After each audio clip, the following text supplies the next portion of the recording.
Yeah, they're in advertising and we're in advertising, and that's not fair. Adam Curry, John C. Dvorak. It's Thursday, June 13th, 2019. This is your award-winning Gitmo Nation Media Assassination episode 1146. This is No Agenda. Meeting fine people on all sides and broadcasting live from the capital of Gitmo Nation, East London, England. In the morning, everybody. I'm Adam Curry. And from northern Silicon Valley, where I remain, and I am here admiring the double-decker buses. I'm John C. Dvorak. It's Crackpot and Buzzkill in the morning. Well, you can't have double-decker buses. That's for us exclusively here in the Gitmo Nation East in the UK. Yeah, well, those days are over. So you have double-decker buses in San Francisco? No, San Francisco still has, and the reason they don't have them is because everything's electric. There's all electric buses, and if it's a double-decker bus, they can't make that little suspension thing work, I guess. No, it's in the East Bay AC Transit, Alameda County Transit, and they use the buses. I've seen a number of them. Yeah. They use them to go across the bay, and they can get twice as many people in the bus, or not twice as many, but quite a few more. So they're pretty buses. So it's not for tourism; it's for actual transportation. Yeah. Oh, that's nice. Yeah, it's about time. Yeah. Well, they got them here too in London. They've had them there forever, and it just amazes me how long it takes for somebody else to figure out it's not a bad idea. Yeah. Well, they should do triple deckers by now. Traffic here is unbelievable. It's gotten so bad. There's so much that's happened since I was last in the UK, like properly in the UK, not just passing through. There's buildings here that weren't here last time I checked it out. When was the last time you checked it out? I'm trying to think. How long ago was it that I was actually in London? It's been a long time, John. It's been maybe since. Yeah, they got a lot of weird looking buildings too. Well, I'm looking right at that pointy there goes one. a double decker bus now down the freeway. Jeez, is it red? No, I'm sorry. Is it red? No, it's green and white. Okay. There's a big pointy building. Hold on, I gotta put my glasses on for a second. Wow, was an architect here? We're going to get a review. I mean, I used to know what happened to the gherkin. Did they tear that one down already? The big pickle. Yeah, what happened to that one? I can't see it anywhere. No, I think it's still there. Is it behind the big pointy one now? There must be 5 or 6 different buildings. Anyway, yeah, my favorite one's the one that looks like it's falling over. Yeah, I can see that one from here. That's kind of weird. Yeah, well, we chose this location specifically because it was in walking distance of the No Agenda London meetup that we held yesterday. Oh, so you're in the Paddington area. I am just on the cusp of the Paddington area. And here's very multi-culty. Oh, extremely. Here's the best laid plan. So we get this hotel. I mean, I see on the map it's a 4-minute walk. And of course, I did not bring the smartphone, and I'm hell bent on, even though, we should have some navigation capabilities. I'm like, no, I can map this out in the room, and I can write down the directions, and it'll be fine. 4 minutes. I swear to God, it took us 15. It's the map skills. They really do diminish over time if you don't keep them up. Yeah. So. I went to that same place. We had yes, this is the Victoria in Paddington. Yeah, we went there, and I walked. I knew how to get there without it, and I didn't have a smartphone. I wasn't, we had a bunch of burners that we could use in the area, and so I knew how to get there from the hotel. And it was like you go down the main street that goes past Victoria Station. You take a right, and you just keep walking, and bang, you run right into this place. You're right there, exactly. So I left the event, and I figured, well, I'm just going to go back the way I came. And for some reason, I took the wrong street back, and it was taking me off in the middle of I don't know where I was. I had to take a cab. It wasn't quite that bad. Yeah, so we arrived 7:30 a.m. yesterday morning from our direct flight on Norwegian Air from Austin. First time we took this. I have to say, very impressed by the budget airline. Okay. Who fly? We need a report on this airline because everyone's going to be confronted with it. Yeah, a short report. This is now American Airlines / British Airways has a daily flight from Austin to Heathrow, and it's very expensive. And no matter what class you're in, it's expensive.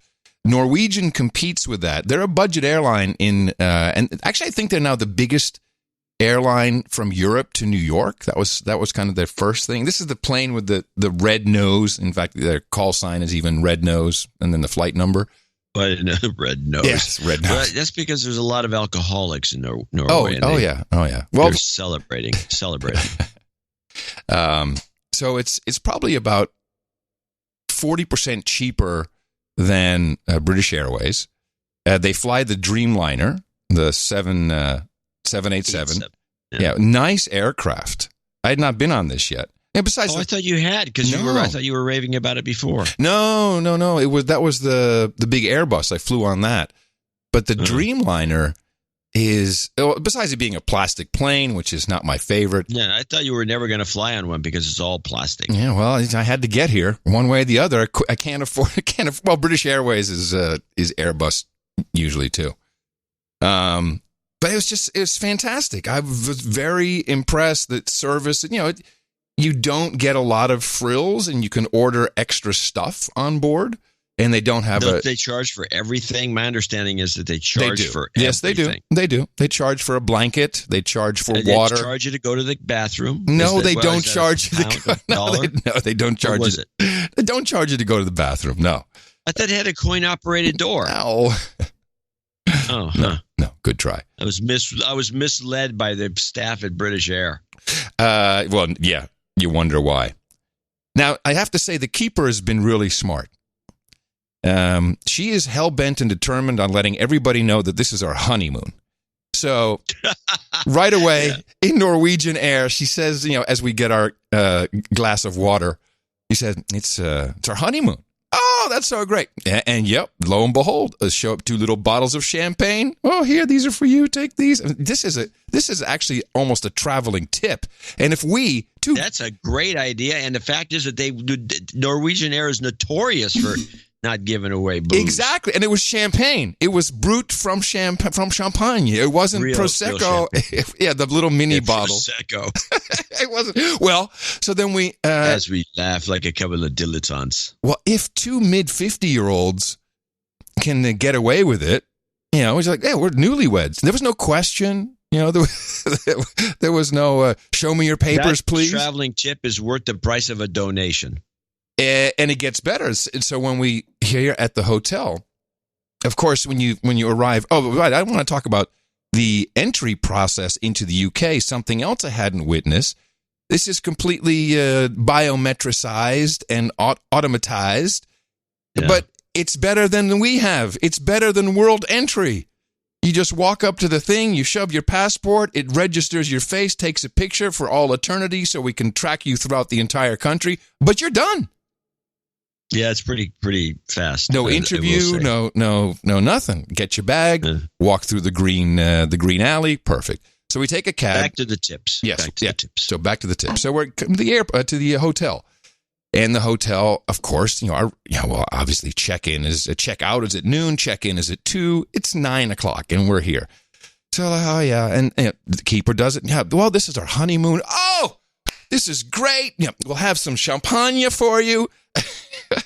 While we're working on your room, this typically takes a lot longer, but we're going to work on it for you. And so we went out into Hyde Park, and there was this window of 2 hours of really beautiful weather. So we saw the Albert Memorial, the Italian Gardens, came back around 11:30. Our room was already done. Yes, we know you're newlyweds. Your room is done, and this is almost 3 hours before they would have to have it done. We have our free champagne. They do the nice love swan origami with the towels on the bed. Have you ever seen this? No, but I can imagine it. And it just works. I mean, I'm gonna do it every single time. You can't go to the same places probably, but this is a good. No, I wouldn't think. Wait a minute, weren't you guys here last year? No, we've never been here. So this is a great travel tip. TSA in the U.S. did something new to me, though. And this was, as you know, whenever I travel with Tina. Did you tell them it was your honeymoon? No. Maybe that's what happened. So of course, whenever I travel with Tina, we both get pre-check, even though she's never registered, etc. So, and if I travel alone, even though I'm registered, have a number, I don't.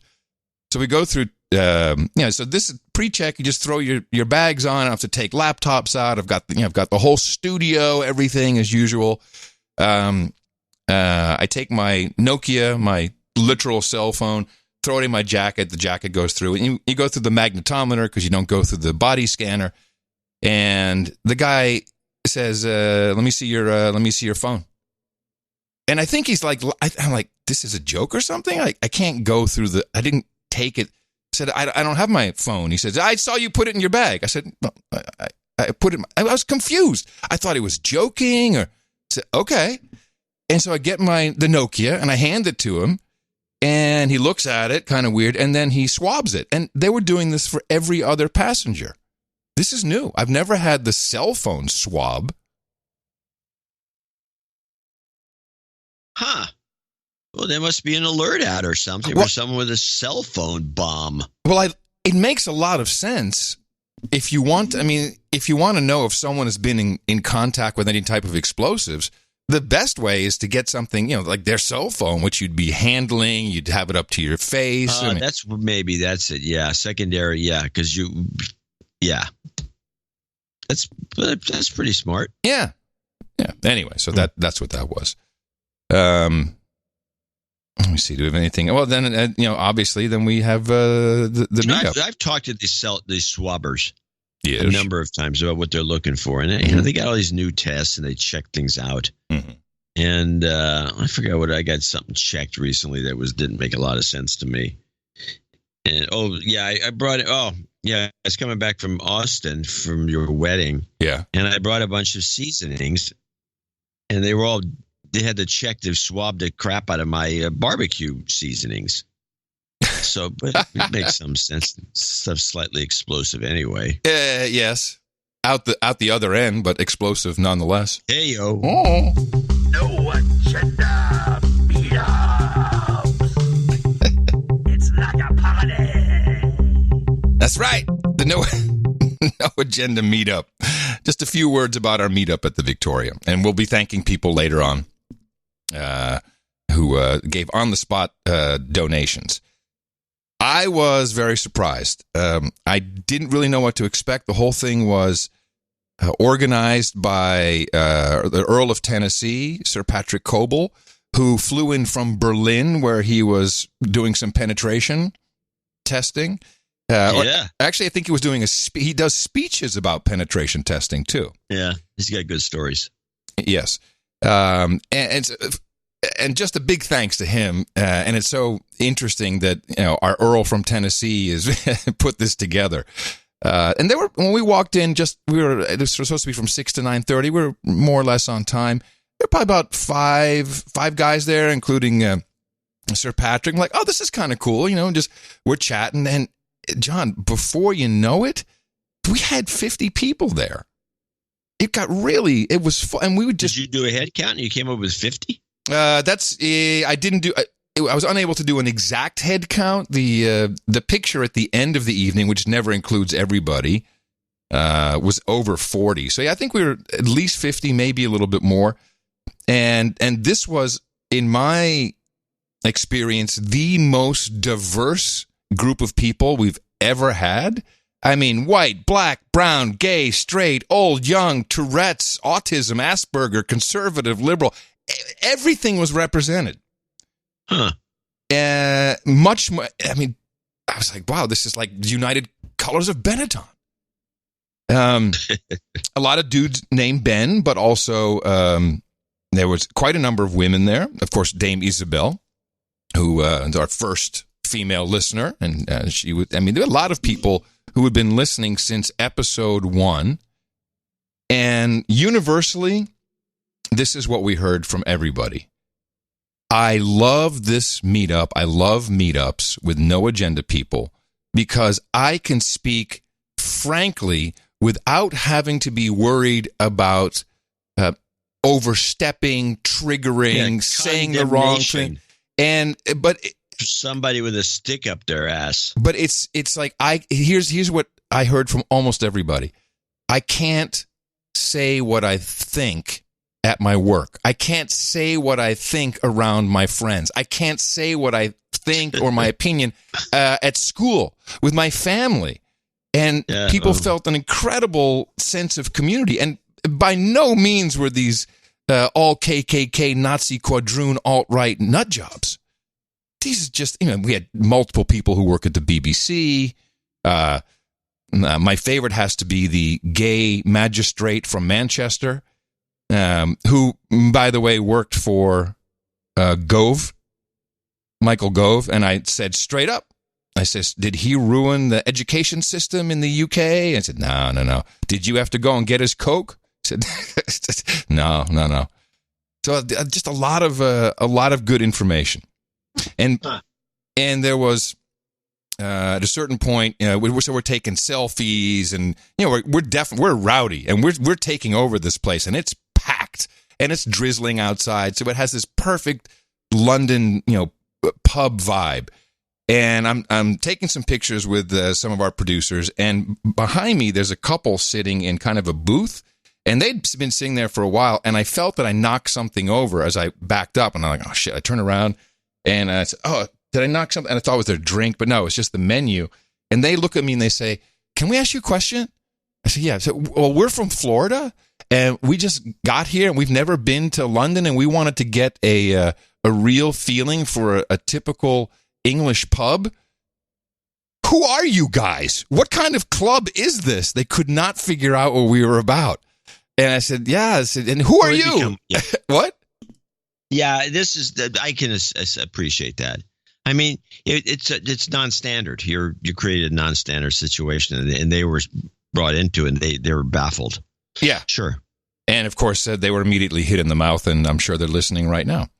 Doubt it. Yeah. So, plenty of stories, and I'm sure we'll be talking about that in shows to come. And we have some donations that we'll talk about. Just while we're on the topic, simultaneously we had the Oklahoma City meetup, which was organized by Cassidy Eastwood, and I just wanted to read her report. He says there were about a dozen of us, ranging from 24 years old to 70-ish. Sorry, Jimmy, not sure of your age. We even had a knight in our presence, surprised, and he surprised us with magic tricks. I didn't know we had a magician. We all fawned over his night ring. People came from all over the state. Even one drove up from Dallas. The first question asked to each arrival was, how did you happen upon No Agenda? And the best response was given by Air Force John, who was looking for podcasts to listen to and did a search for best podcast. Gee, guess what? The first result was the best podcast in the universe. Which is an accurate search. It must have been using Bing. Precisely. He also made a point to make his first donation. We all discussed religion, politics, education, and the general state of the world at large over appetizers and cocktails. There were a few strange looks from surrounding tables. I greatly enjoyed talking to people whom I knew were open-minded. I could feel the serotonin releasing in my brain as I conversed with this group of lovely people. One attendee even said, and I quote, I love this because I know that no one here will judge me even if we disagree on something. And that is, again, this is the constant observation from everybody who attends a No Agenda meetup. And so we encourage more of those, noagendameetups.com. All right. News from London. Bojo has the mojo. Bojo. Boris Johnson has the mojo. Boris Johnson. Oh, well, I have a Boris Johnson clip from the great Boris Johnson hater. Okay. James O'Brien. Let me just do a little background for people who don't listen to LBC. James O'Brien is this Remainer. He hates the Brits. Yeah. He's a talk show guy who's, I think, is one of the most skilled at making you look like an idiot if that's what he wants. Mm-hmm. Because he, in fact, he's so good at it. I think people who do his show are making a mistake. They shouldn't do it. They should just boycott him. And he hates everybody. He hates Farage. He hates Boris Johnson. But he's got the goods on Boris Johnson, and it's just minor goods, it seems to me. But the way he presents it with his repetitious approach to slamming somebody, slandering them, is a gift. And here we go. Boris Johnson is a man who's been fired from jobs for lying about quotes allegedly from his own godfather, I beg your pardon. Boris Johnson fired from the Times for making up quotes from his own godfather. Okay?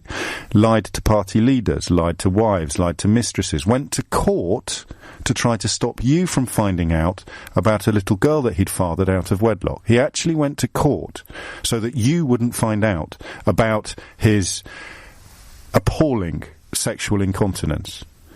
And I mean it when I say, because I used to go with sort of conservative coffee mornings and things like that. I'd go with my mum sometimes, 'cause it was more of a social occasion. And I always had this sort of begrudging suburban respect for that type of Tory, a shire Tory. Because although I felt they were a little bit immune to the suffering of others, in some cases, they did seem to subscribe to values you could loosely describe as Christian conservatism. And that would be absolutely outraged by the idea of a man going to court to stop you finding out that he'd fathered a little girl outside wedlock while lying to his... Come on, isn't that what Trump paid off Stormy Daniels for? I mean, where's this guy? The times have changed. ...wives, and lying to his mistresses, lying to his voters, lying to his employers, lying to his party leaders, lying to his constituents, lying to his interviewers. There's a recording of him that I'll play later in the programme of him colluding with a now convicted criminal to get a journalist beaten up. Yes, you heard me correctly. It's on tape. Ooh! Boris Johnson agreeing to help a former school friend from Eton to get hold of the address of a journalist because the former school friend from Eton wanted to have him battered. So, you see what I mean? I just mentioned any one of those 6, 7, 8 transgressions, and theoretically, from where I sit, that should be the end of it for a Conservative leadership contender. But it's not. Which I think signals the end of any claim to moral high ground or morality from the Conservative Party. Well, that's really interesting because he is the number one in the first round of voting. Yes. By a large margin. Let's take a look at a couple to deconstruct a little bit about the way O'Brien does this. He definitely does not want to see Boris Johnson as the actually probably does because it'd be great for a show. Right. Exactly. But a couple of things. Once he starts off with this horrible misquoting of his godfather or something and making up quotes, and he takes that to an extreme as that's some sort of a horrible thing to do. Maybe it was a misunderstanding. There's a million things that could be that could explain it. He uses the word colluding for a reason. And then he says the way he actually, because he says he lied to him, blah, blah, blah, blah. He goes on and on and on. And then he says, this, which I thought was just typical of O'Brien, you could take any of these 6, 7, 8 transgressions. And apply them to Trump? Well, he didn't say that, but he's going to say you can take any of them, and then you can't understand so the conservatives have lost all their credibility because of these 6, 7, or 8 transgressions. What 6, 7, or 8 transgressions? He mentioned 2. Two citations. One, misquoting his godfather and having an illegitimate child that he apparently went to court over. And I don't know the details behind it, but I don't hear 6, 7, or 8 transgressions. This is a horrible person, this interviewer, this James O'Brien guy. And I'm fascinated by his skills. Now, but he's a horrible guy. There's 50 seconds left on the clip. Do we play that for... If there is, yeah, play it. I don't know. As you'll know, if you listen to this program on a regular basis, it became inevitable when they introduced base liars to the public life. As soon as Farage is allowed to speak unchallenged, undiluted lies and nonsense, the Conservative Party is finished. So when they chose to invite him onto their bus to get Brexit over the line, that was the death knell for any claims in the Tory party to integrity or probity, for the very simple reason that if one liar goes unchallenged, lies move into the mainstream, which is how you have a man who conspired to have a journalist beaten up, who went to court to stop you finding out about his daughter born out of wedlock, who's lied to both of his wives, all of his mistresses, every constituent, every employer, every party leader, every colleague, every interviewer, every journalist he's ever encountered. He's not just lied to them, he's actively agitated to deceive them. No, it's an outrage, I tell you. It's just scandalous. Scandalous, I say. I guess he came up with 3 because he had this thing about beating up some guy. A couple more. Which I like to look into. But it's besides the point. It's just this. So Johnson is being attacked by the left, and this guy is a representative of that. Mm-hmm. And I still wonder whether, he had his shot. He could have been the prime minister, a lot of people believe, before Theresa May stepped in front of the line and took the job, but I don't know. I don't know if Johnson. I don't know. I have no idea. What does people think? Do anybody think he's a good guy? Should be a prime minister? I'm not sure. Well, as I said, the Evening Standard, which is edited by George. Who's the guy? George Osborne. Remember George Osborne? Yeah. He was what was he? Was he Chancellor? I don't remember what he did. So he edits the Evening Standard, and that was the headline when we arrived, was Bojo's got the mojo. Looking at the first round of voting, I'm not quite sure how the whole system works, how many rounds there are, but he had, I think, 114, and it was it, who's the Jeremy guy? Hunt? Yeah. Yeah, I think he was number Jeremy 2. Hunt. Yeah, with 42 votes or whatever it is. So I was prepping the show, so I couldn't follow all of it. But it'll be interesting to see. There's a lot going on here. People at the meetup will say, this is, we're completely effed. They've kind of given up on it. Well, about the getting out of how's the Brexit chit chat? Is they're going to get out or not? And I think universally people think do-over is in the cards, and then no Brexit. And I did want to mention, I think I sent you a link to it. The BBC had a 2-hour or 2-part, each part 1 hour documentary about which was filmed with permission from Guy Verhofstadt, and he's the crazy gap-toothed guy from the European Parliament. With the Belgian, used to be, was he Belgian prime minister? He was bigwig in Belgium when they still had a government. And he allowed someone from a Belgian cameraman to shoot a documentary. And this is inside his office, the car, the train, late at night, all the swear words. It actually made me wonder how much they didn't put in it. And he didn't really disclose this to anybody who was around him at the time. And he was the coordinator of the Brexit steering committee for these 2.5 years or 2 years. And it's a fascinating look at the other side that we never really hear much about. Did you see this by any chance? No, I didn't have time to see it, no. It is. I mean, I'll watch it for sure now. You can't really pull any clips from it, but when at a certain point you see that, and it's, they're in the European Parliament building in Brussels, and they go to Strasbourg, and you kind of get a little idea of how that works. And there's a lot of food. Where every single shot, there's always food. They're eating, they're drinking. They do meetings, and they drink wine at the meetings, which is kind of I think a good thing.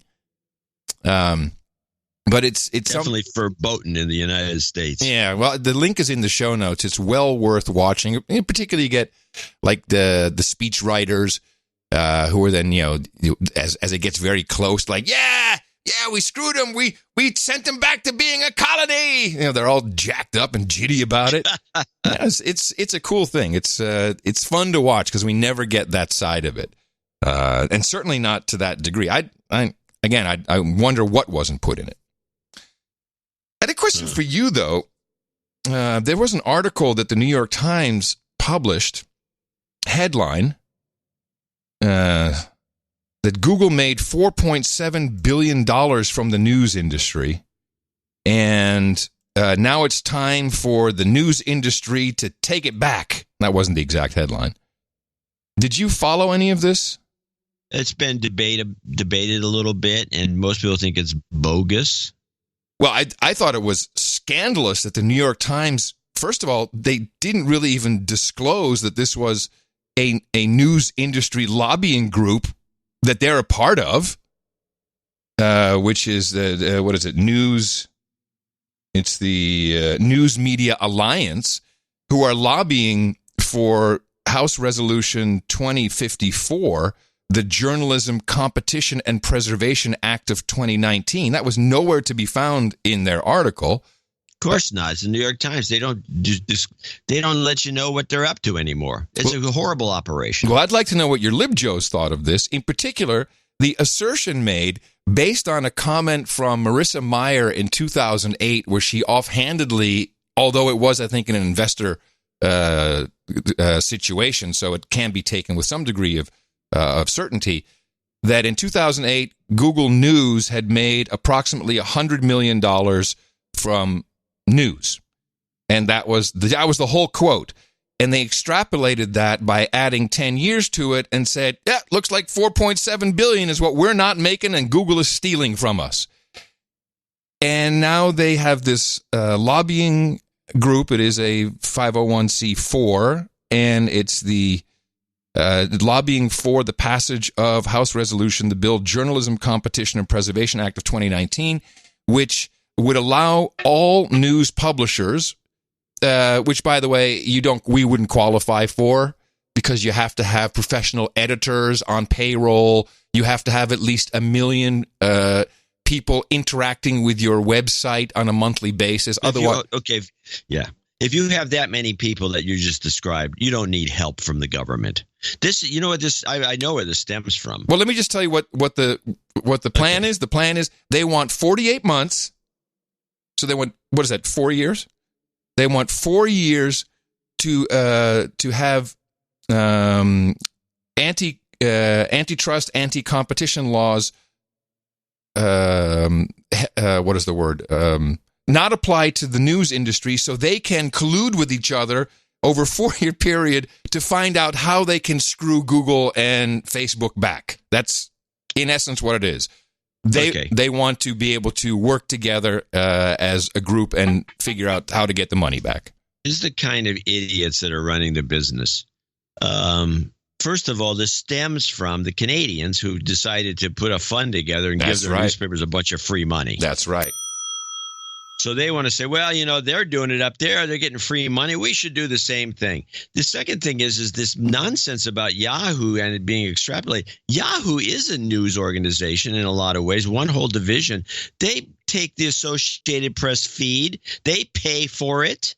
They have writers that they pay money to. The Yahoo Sports is very competitive. It's probably as competitive as ESPN or as Sports Illustrated when it comes to print. No doubt about that. I'd like to I'd like to interrupt your analysis. I'd like to interrupt your analysis because I want this to continue after I play these two clips, which explain a little bit more about how they really feel about it. Go. So this is a bill that's called the Cicilline Bill. Representative David Cicilline.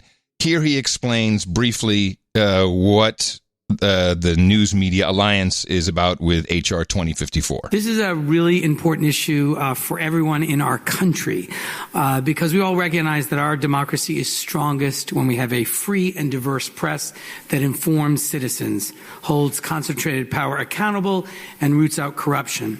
As Justice Louis Brandeis wrote in 1927, those who won our independence believe that public discussion is a political duty, that the greatest threat to freedom is an uninformed citizenry, and that the freedom of thought and speech are indispensable to the discovery and spread of political truth. But today, as you all know, these bedrock constitutional values are facing existential threats by new gatekeepers of information. Dominant platforms.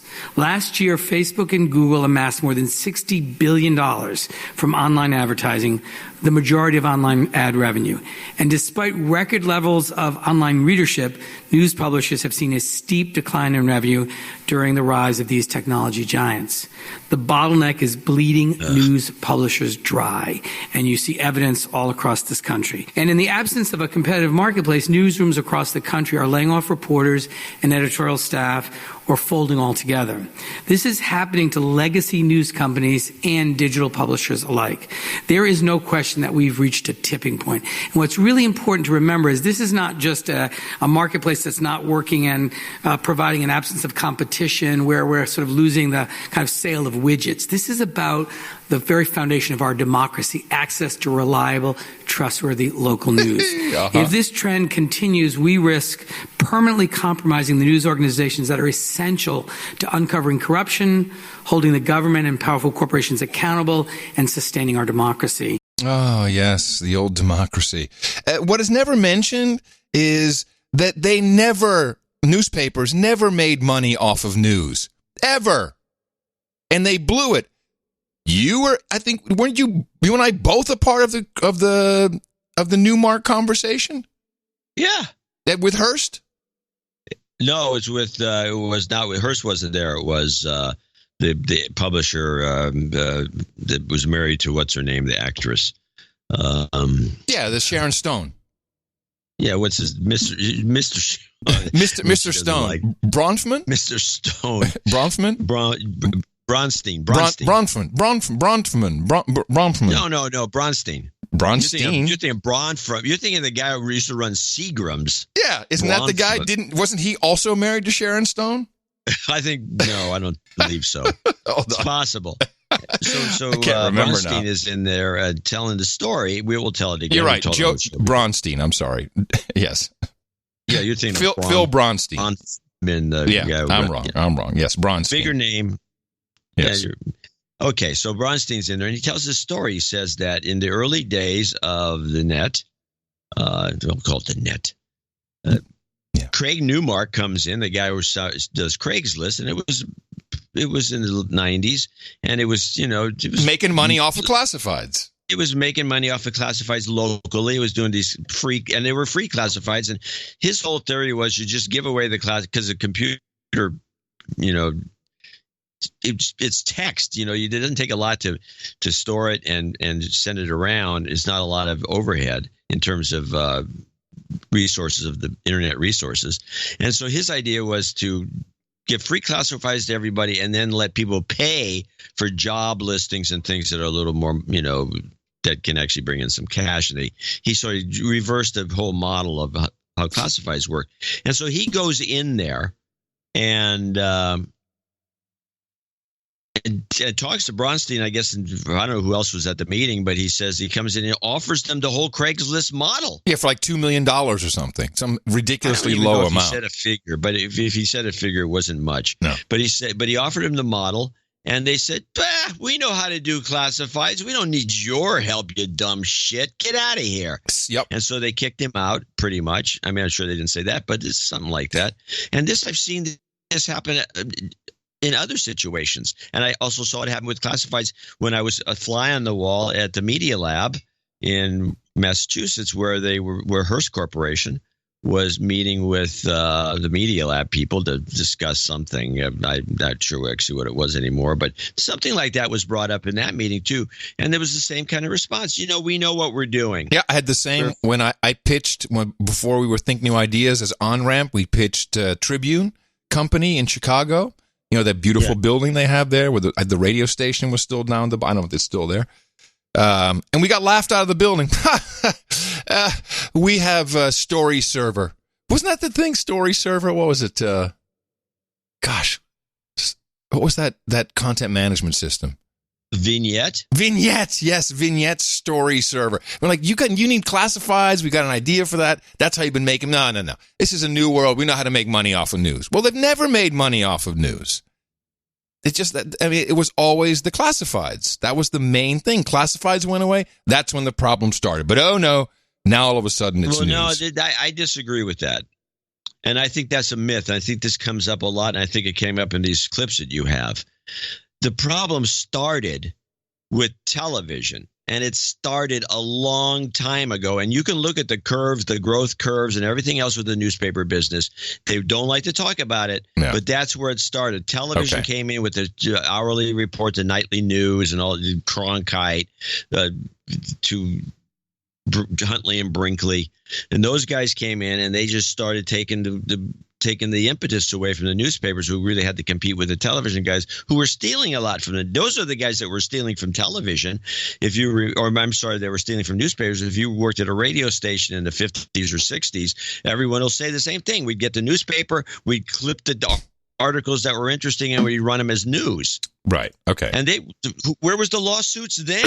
Where was the big stink? No, they got ripped off left and right during that, and they started shrinking to the point where, and it was pre-internet, is when they had something called a joint operating agreement, which all the newspapers jumped in on when they gave this out. This was the last time that they soaked the government. So they said, let's make these joint operating agreements, especially because of television. The evening newspapers were all dying, because the evening newspaper was the one that you'd read on the way home or when you got home. But once the evening news came on, nobody was reading the evening newspapers. So they had to dream up this joint operating agreement. Locally, it was the San Francisco Examiner and the San Francisco Chronicle. And it was in Chicago and Detroit. Every place around the country did this. They joined forces because they needed to, and they kind of, started emphasizing the morning paper more. They shared resources and shared profits. And that was the first idea. That was the first collusion that they needed to do. They were never competitive with it. They never could figure out how to do this right. And they've been failing and continued to fail. And when the internet came along and took the classifieds away, that just was the icing on the cake for the demise of the whole operation, because they couldn't figure out what they were incompetent. There's something that they do in the United Kingdom on television late night, which would typically be our news time slot, maybe 10 or 11 p.m. I know where you're going with this, and I think I don't know whether you like it or not. I agree. This is a great idea. I love this. They sit down with two people. It's and these guests, they vary. Sometimes it's an editor of a newspaper. It's politicians. It can be someone from show business, and they go through all the papers that will be published in the morning, and they show the headlines, and they have an analysis, and they talk about what's in the paper. I think I've always thought that was fantastic. It's very engaging to watch, and of course, you don't have to buy the damn paper the next day. Well, if it's done right, and I think the Brits do it right. I know that most people in the United States can get these reports if you get Sky News on Pluto.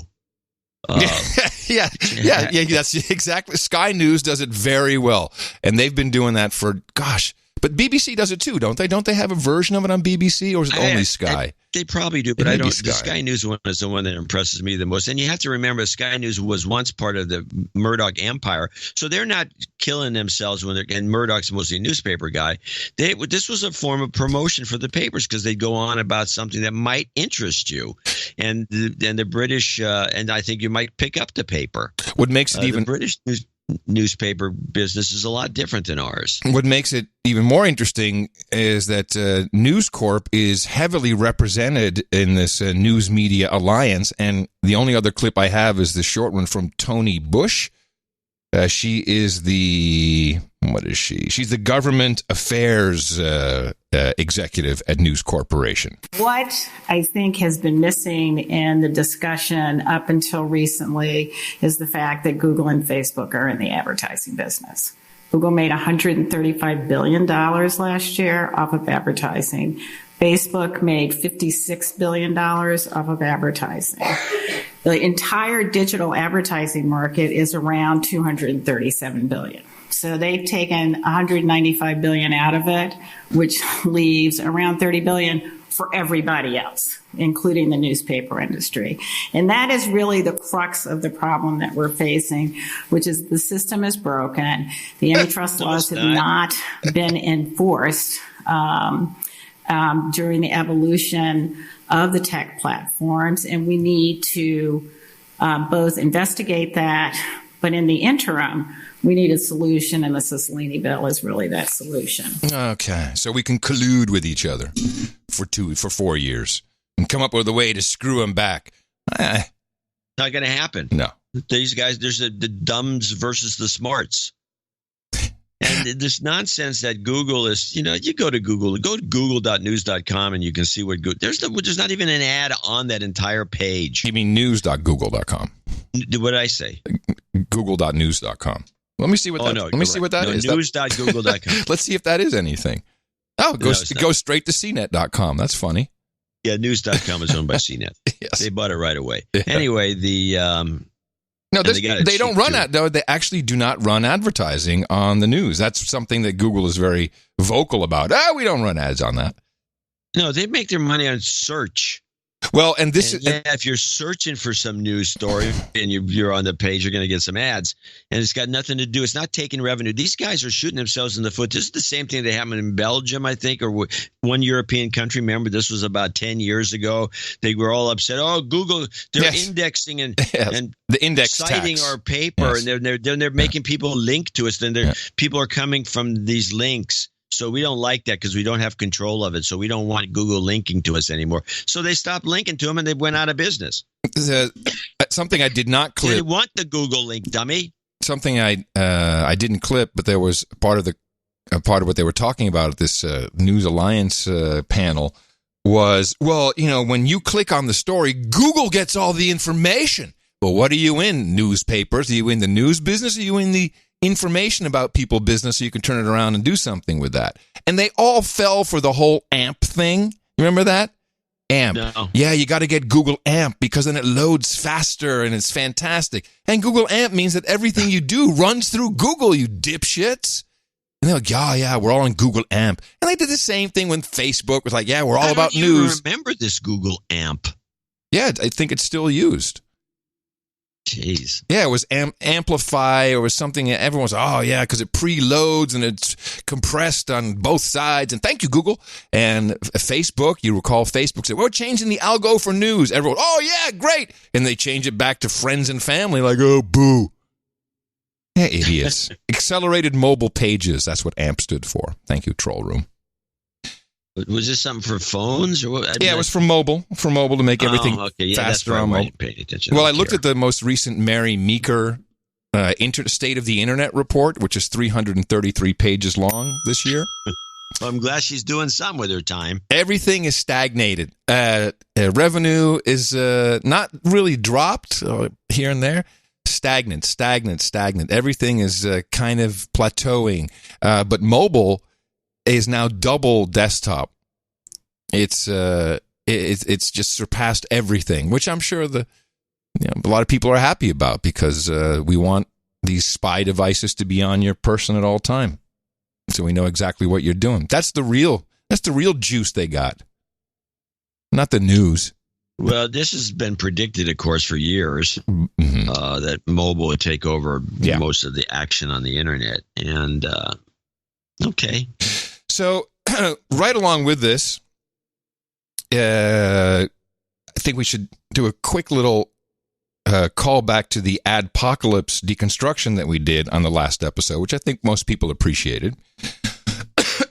And I think, at least the feedback I've been getting is, I really didn't look at it in just the pure commercial sense that these guys are in competition for the advertising dollars, which is what you literally just heard from the entire news business. It's like, they're in advertising and we're in advertising, and that's not fair. The CEO Get a time code for that. How about time? That's a new voice. It is a new voice. I have to work on him. Susan Wojcicki, who is the CEO of YouTube, in what I believe is a crisis move, showed up on Recode for a 45-minute interview, which is on YouTube. And Recode is owned by Vox. There are a lot of Vox journos there. And even the guy who was doing the interview, I think I don't know if he's just a Recode guy or if he's higher up in Vox. And talking about this adpocalypse. And I had to pull a couple of clips because it's so beautiful, the things that are being said here. But the first thing, which I think that we talked about this, that kind of got snowed under, is the whole, controversy over Crowder and Carlos Maza was about LGBTQ. And it was taking place during Pride Month. And it's unbelievable. During Pride Month, someone said something horrible about a gay man on YouTube. And this is the first thing out of her mouth. Oh, if I hadn't... I love those setups. Here we go. The first thing out of her mouth. A lot of things happened last week, and it's great to be here and talk about what happened. But I do want to start because I know that the decision that we made was very hurtful to the LGBTQ community, and that was not our intention at all. And should we just set context for anyone who's not following this, what decision this was? Yeah, so I'll go into that, but I thought it was really important to be upfront about that and to say that was not our intention, and we were really sorry about that. And but I do want to explain why we made the decision that we did, as well as give information about the other launch that we had. Are you just heckling the clip or her? What are you doing? I mean, it's just this condescending Valley Girl uptalk, borderline vocal fry voice of hers is enough to drive anyone crazy. She's in her mid-40s, and this must be a milieu thing. She just celebrated 20 years. Totally, it's totally, yes. She's 20 years at Google. 20 years at Google. She just celebrated 2 decades. So it's milieu. And that's how we talk? Going on. So really, there were 2 different things that happened at the same time. And the first one I'll talk with is we made a really significant change involving hate speech. The first one that I'll talk with? Yeah, I know. She does a lot of this stuff. I'll play it again. Is this some sort of Google talk? Some Goog talk? I mean, is this some sort of a affectation amongst the Googlers? Is that hyphenated, Goog talk, or is it one word?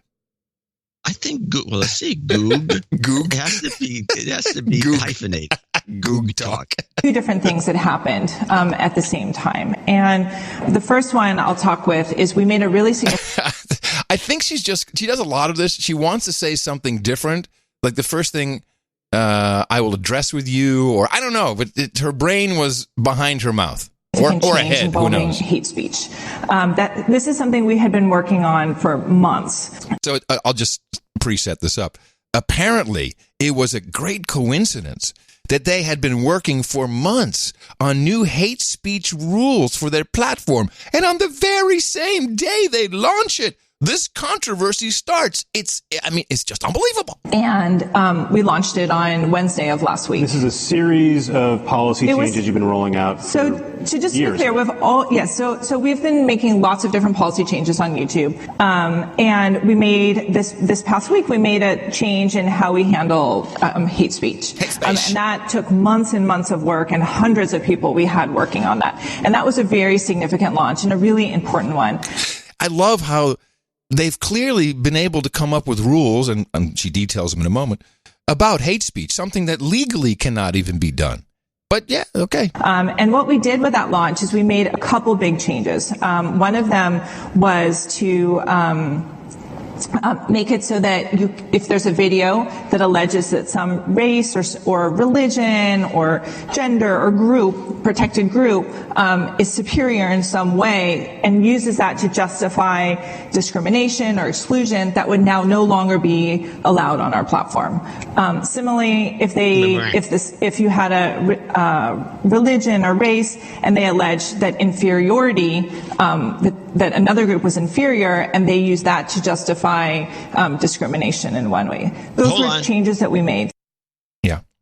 So I can't say, the 49ers stink. They're inferior to the Raiders. I think you're very... So I can't have... So sports talk is now eliminated from YouTube? I think you're very close. Here she expands on these regs. Examples would be like race X is superior to X is superior to Y, and therefore Y should be segregated. Okay, that sounds clear to me. I'm all good. If you're X or Y, then you're in trouble. This is literally her example. Examples would be like race X is superior to X is superior to Y, and therefore Y should be segregated. I can see the Googers. I can see them on the whiteboard. Okay, here's race X and race Y, and we do the square root of that. And these guys, everything's mathematics to them. Everything. Even hate speech. Oh, we got a formula for that. Is it weird to you that you had to make a rule that said this shouldn't be allowed? That this wasn't covered either by an existing rule, that you had to tell your community, look, this is not acceptable? So actually, a lot of this, if we're a global company, of course. And so if you look at European law, there are a number of countries that have a really strong hate speech law. And so which country has very strong hate speech laws? I know what she's referring to. She's referring to Germany's. You can't talk Nazi stuff. Yes. You can't have a swastika. And there's some in the UK. There's some of that in the UK. But I don't know about very strong, but okay. A lot of this content had never been allowed in those countries, but had actually been allowed in the U.S. and many other countries. And so what we had actually done with it a few years ago is we had actually had limited features. So what she's saying actually is that they actually already had these limitation features on hate speech actually, and they had actually made that less restrictive in the U.S. All they had to do was flip a switch, apparently. Meaning that it wasn't in the recommendations, it wasn't monetized, it had an interstitial in front of it to say that, this was content that we found offensive. And when we did that, we actually reduced the views to it by 80%. Now, it's interesting. What she's saying here is the way they have their system actually already working, is they would not put an ad in front of it. They would maybe even put an interstitial, which would be, she means a warning. And what they would do is they would reduce its viewership or its surfacing as a recommendation by up to 80%. Notice not 100%, not kicking you off. Why? Because she does want people to view your video and click on other things where they can make advertising money, and that is explained in a moment. But another example. So we found that it was effective, but we really wanted to take this additional step, and we made this step on Wednesday. We also added, which is really important, a few other definitions to protected groups. So we added caste because YouTube has become so significant in India, and then we also added victims of verified violent events. So like saying the Holocaust didn't happen or Sandy Hook didn't happen also became violations of our policies. And so this was happening on Wednesday, and we launched it on Wednesday. So how about that? Just as an example, you can't say no one got hurt at Sandy Hook.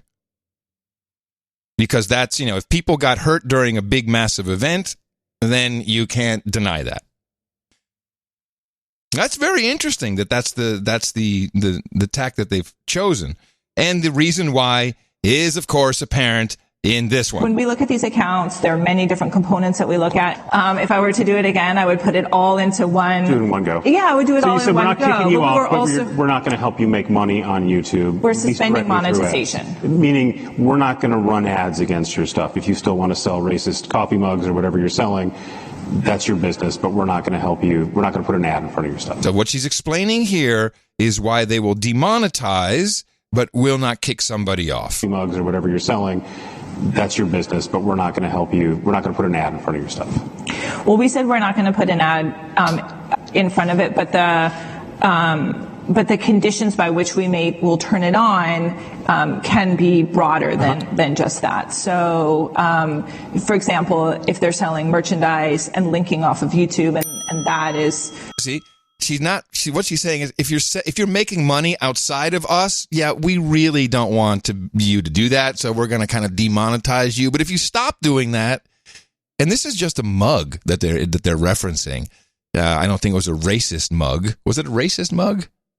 I don't think so. It was just some mug. It's just a mug. Plugging that guy Crowder, whatever his name is. Right. So this is a commercial decision, which I understand.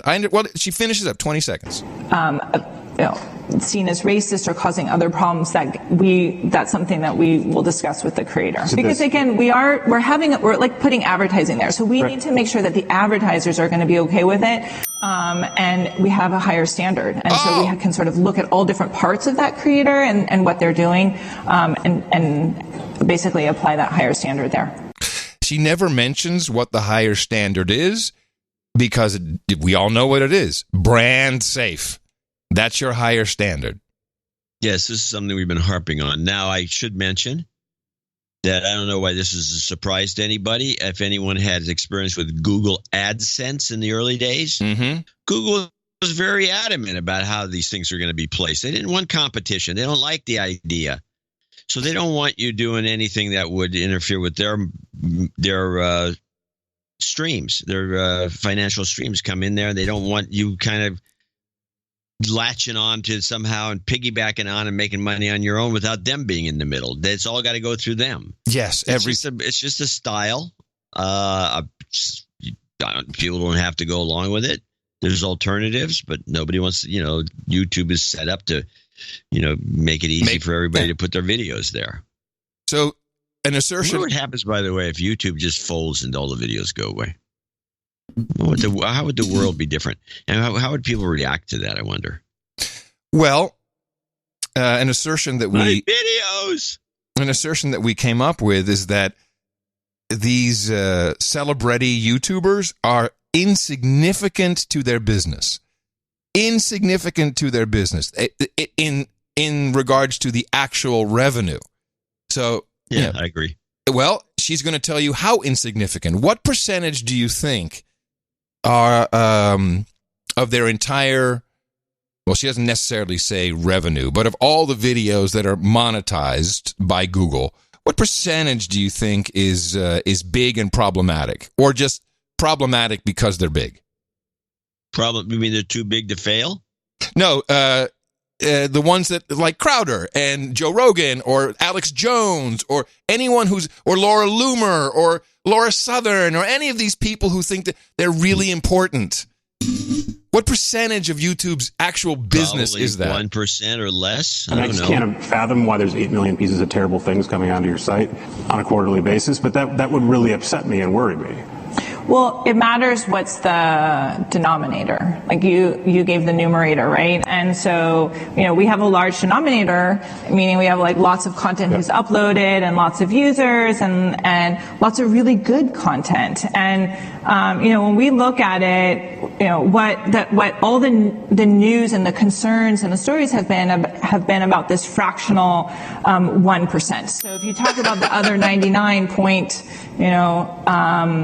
whatever that number is, like that's all really valuable content of people who are sharing valuable points of view that we haven't heard about, educational content, addressing really important issues. And so I think it's important to remember that and put that in perspective. And I say that not because we are not committed to solving the fractional 1%. Like we are very committed, and I've been really clear that that responsibility is my number one priority, and there is a lot of work for us to do. I acknowledge that, but I also know that we have tremendous tools at our fingertips that we can continue to invest in to do a better job. Fractional 1%. She can't even give us the fraction. It's so small. It's probably 0.5%. Responsibility is her number one priority. No, what was it again? She had a funny phrase. Was it right in the beginning? No, is it near the end? Let's see. I just can't fathom why there's 8 million pieces. Solving the fractional 1%. Like we are very committed, and I've been really clear that that responsibility is my number one priority. And responsibility. What does that mean? I think she means. What's your number one priority? Responsibility. It's like what's your number one priority? Washing my hands before I No. What she means in Goog speak. It should be Goog speak, not Goog talk. I think it's Goog speak. You think it's better? Goog talk. Goog talk. Goog speak. Goog speak would fit more within the normal meme. Yeah. We'll have to debate this later. Oh, Goog speak. You take responsibility for the borderline fractional 1% of issues. That's why she took responsibility for hurting the LGBTQ community. You see, the first question out of the gate, the first question she got from the audience was Ina Fried. Are you familiar with Ina Fried? Oh, yeah. Ina Fried, who used to be Ian Fried, is transgender. Oh, I dead named her. I'm sorry. And here was her question. Yep, Ina Fried with Axios. You started off with an apology to the LGBTQ community, but then you also said that you were involved and that you think YouTube made the right call. A lot of people don't really feel like that's an apology and are concerned that YouTube flags LGBT positive content just for being LGBT as sometimes, sensitive, and yet slurs are allowed. And I'm curious, are you really sorry for anything to the LGBTQ community, or are you just sorry that they were offended? Yeah. That's a good question. But listen, woo!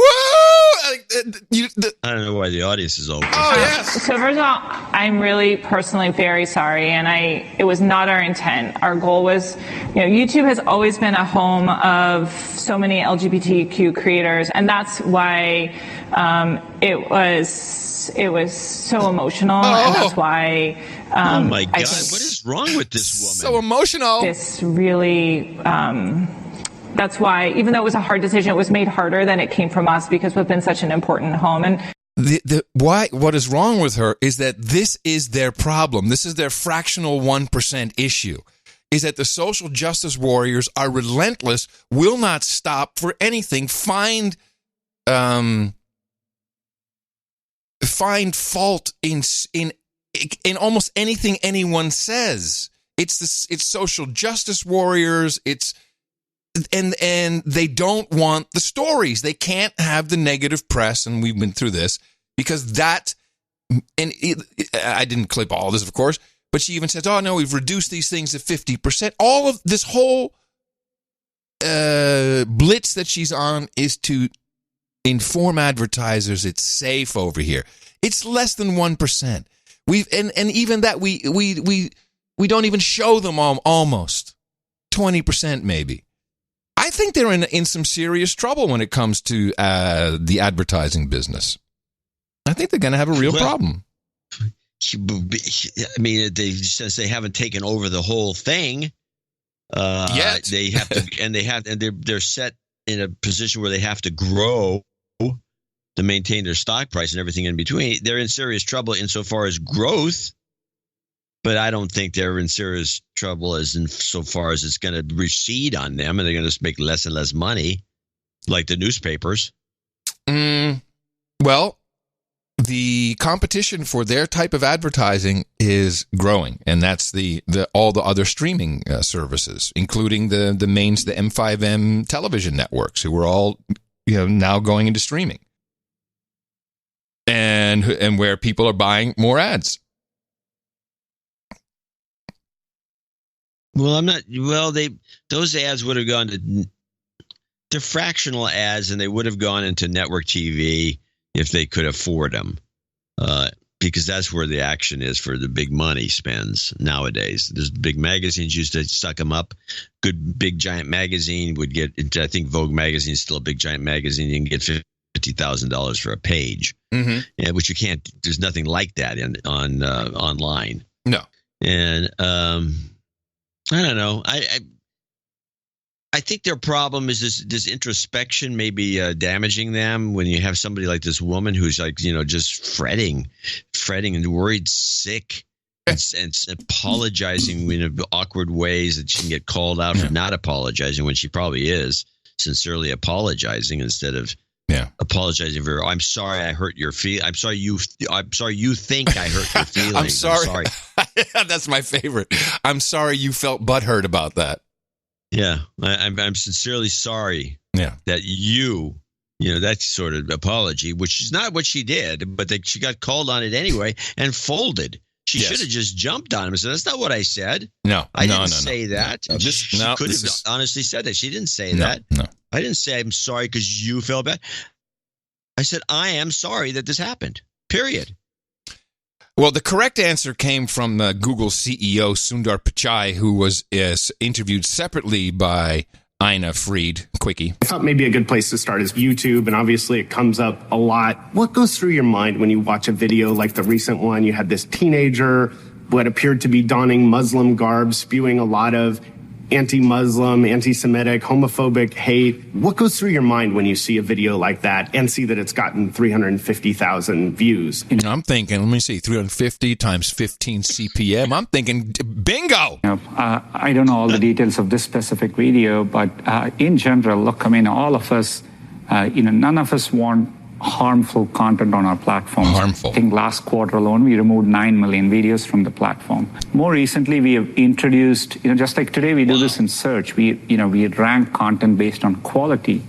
And so we're bringing that same notion and approach to YouTube so that we can rank higher quality stuff better and really prevent borderline content which doesn't exactly violate policies which need to be removed, but which can still cause harm. And so we are working hard. It's a hard computer science problem. It's also a hard societal problem because we need better frameworks around what is hate speech, what's not, and how do we as a company make those decisions at scale and get it right without making mistakes.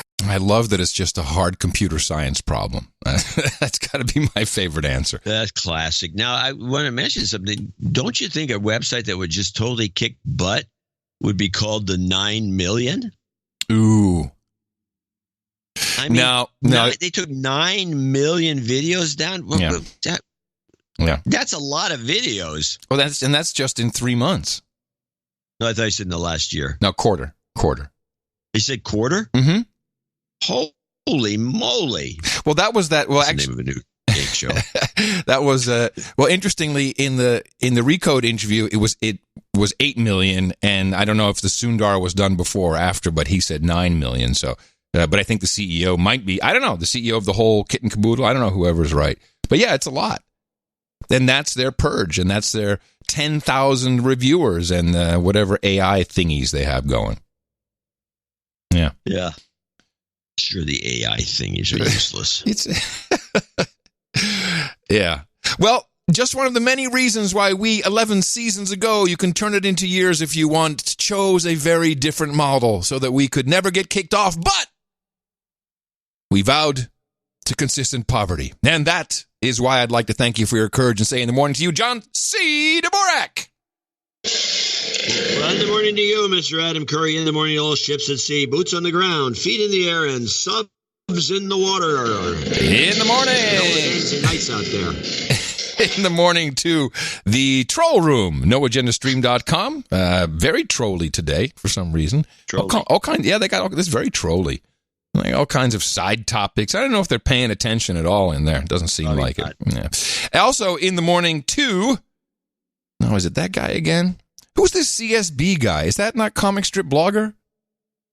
If it was Comic Strip Blogger, that's what he'd put.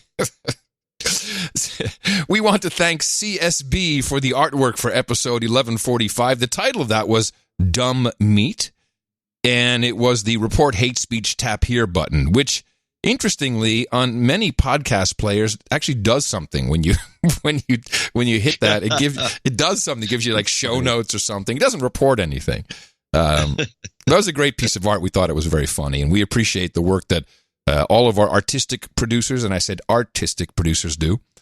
And noagendaartgenerator.com, where you can always find some fun art for a project, maybe like noagendashop.com, and everyone seems to be able to make money on that, including the artists. But really, it just brings our show, which everyone collectively produces, to the forefront, because rotating artwork is an eye catcher, and it helps people listen to the show. And again, thank you, CSB. NoAgendaArtGenerator.com.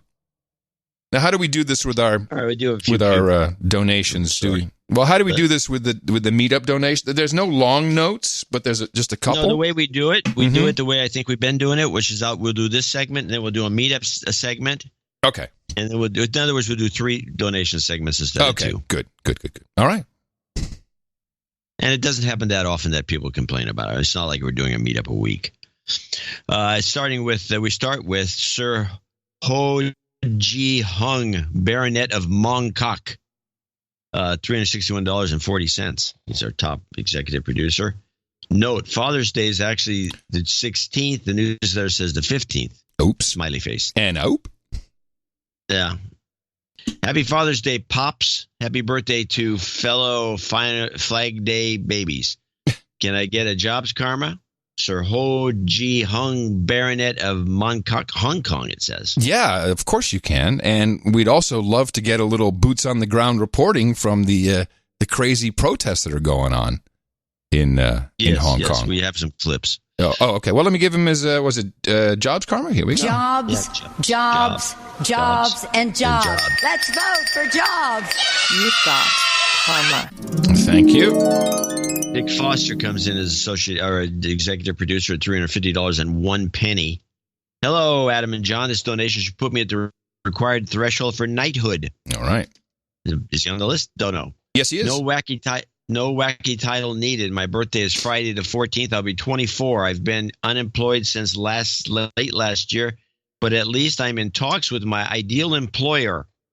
Prior to this, I was operating a data center for Bitcoin miners and the downturn in the market forced us to close. Oh, boy. I've been trying out Uber for the last 8 weeks, and let me tell you, it's not much fun. Ugh. You really need to put in 12 or 16 hours a day, 7 days a week to make any money.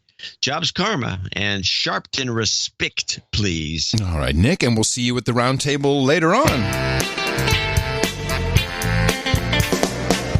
RESPICT. Jobs, jobs, jobs, and jobs. Let's vote for jobs. You've got karma. Michael Sabers, $200.42. Thanks to you and Adam for the consistently high-quality infotainment you provide.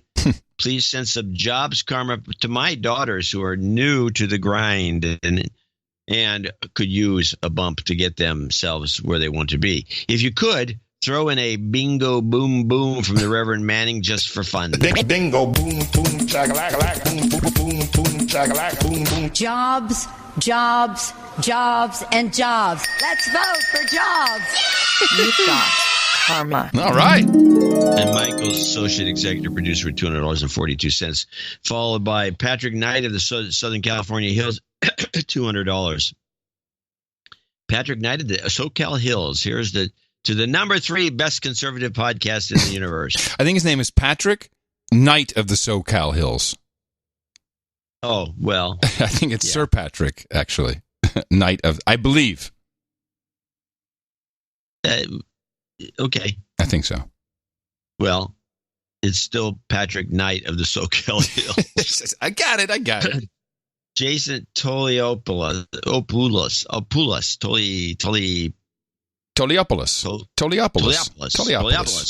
Yeah, that's it. $200, Jason.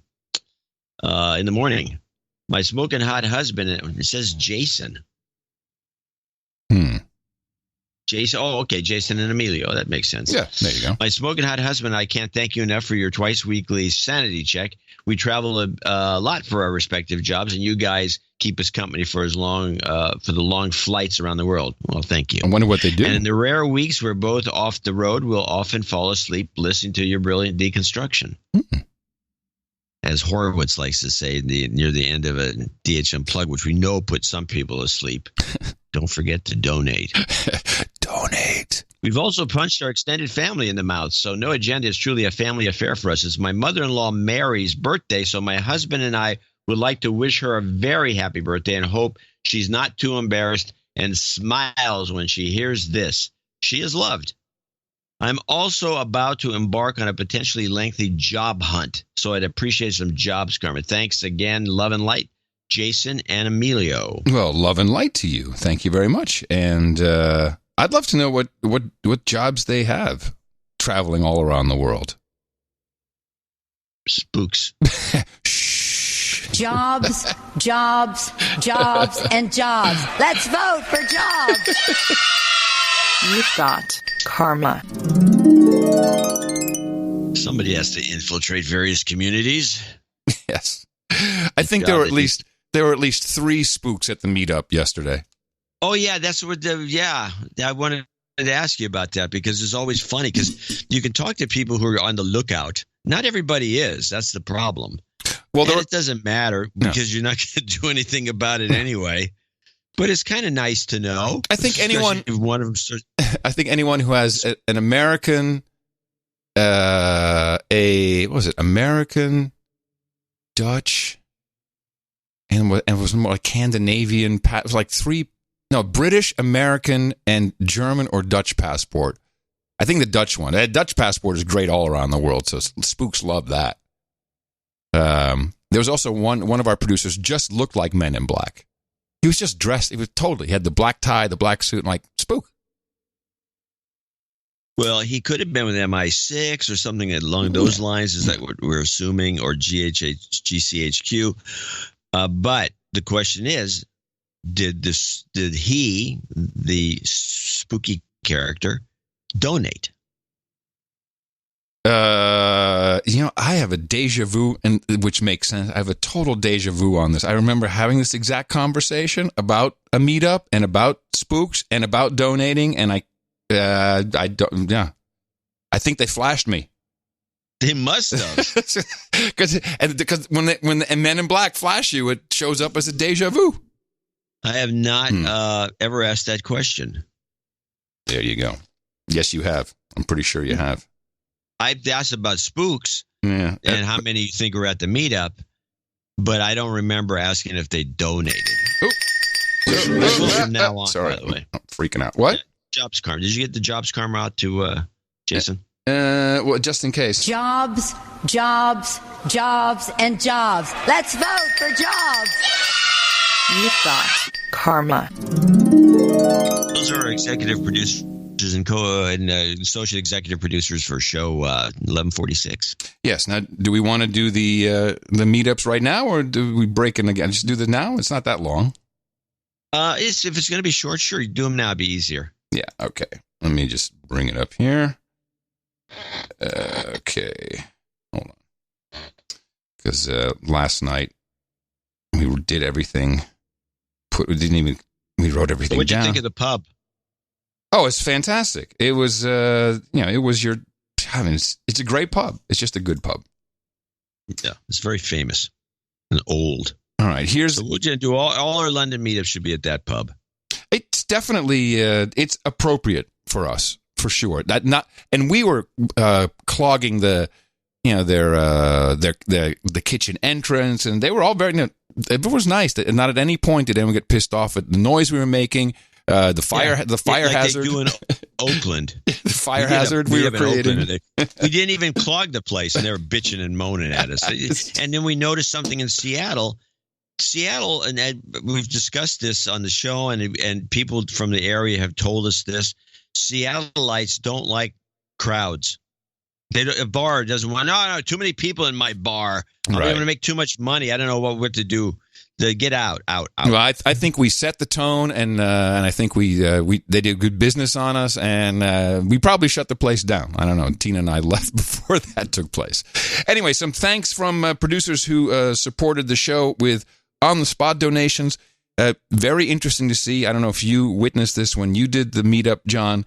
A lot of people went to the bank and got crisp dollars to hand in cash. So actual dollars, many of them, more than I expected. So Martin from the Welsh Valleys, Love and Light, he says $100, and these were crisp, and it's nice when you get a crisp dollar.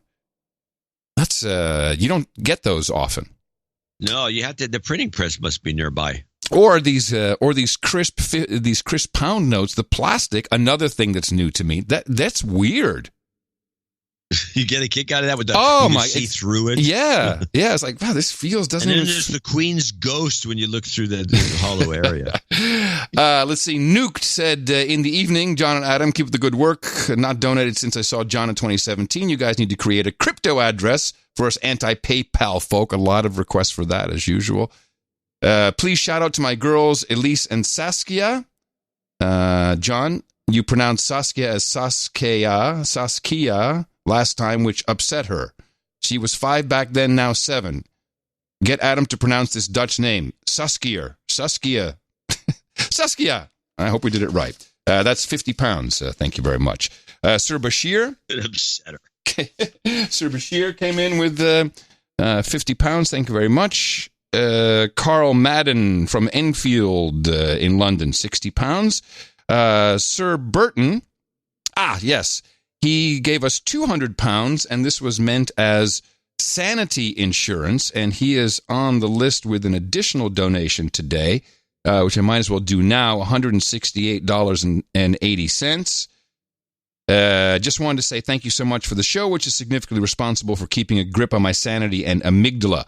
I had the honor of attending the London meetup tonight, which was amazing and such a buzz. Thanks, Adam and Tina, for taking the time out of your honeymoon to do so. Meant a lot. Great people, my first meetup, but definitely not my last. I made 2 donations today, $200 to Adam in person and $133 via PayPal, 333 pounds total, which means I make executive producer. It's yes, he should be up 1 level. We'll push him up. Yes. So I can, and please do this so I can update my LinkedIn profile. Apologies, it was in 2 parts. The man wouldn't let me get any more cash out of bad planning on my part. Oh yes, he had to go to the What? The ATM, and he couldn't get enough money out or something like that. It also means I'm a knighthood level at long last. Yay, added to my monthly contributions over the last 10 years. Tried appallingly badly to explain to Adam at the meetup, but would like to request the title of Sir Guy, which is pronounced as in the Indian clarified butter French Guy, G-U-Y, Sir Guy, but it'll be G-E-E. Hopefully the committee will see it fit. Anyway, you are busy people. The above is FYI. If he's going to be Sir Guy like the butter, shouldn't it be G-H-E-E? That's Guy. Yeah, he just wants G-E-E. You sure he didn't say G-H-E-E? No, he wrote it down in several places. So, yes, and thank you very much for your courage, and we will knight thee Sir Guy later on. Then we had, excuse me, Sir Luke Rayner, if you have not, he's the Viscount of London and Southeast, and the Southeast, £200. Great to meet Adam and the Keeper, and in the same place, John and Mimi graced us with their presence.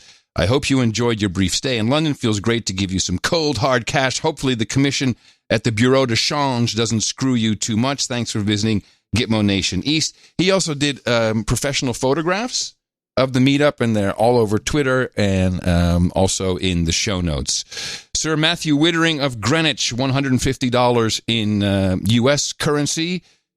Please find the enclosed 150 Gitmo dollars for the value for value system. I appreciate some jobs karma. We'll do that in a moment. Please credit Sir Matthew Wittering of Greenwich. P.S. It was brilliant to meet you, Adam, Tina, John, and Mimi. People have not forgotten your meetup there.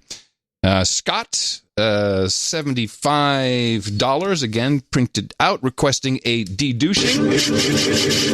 You've been de-douched. I was initially going for a 60.06 saggy boobs, but rounded it up to 75. All the best to you and Tina. I don't recall if he had saggy boobs. Robin, it was hard to read this.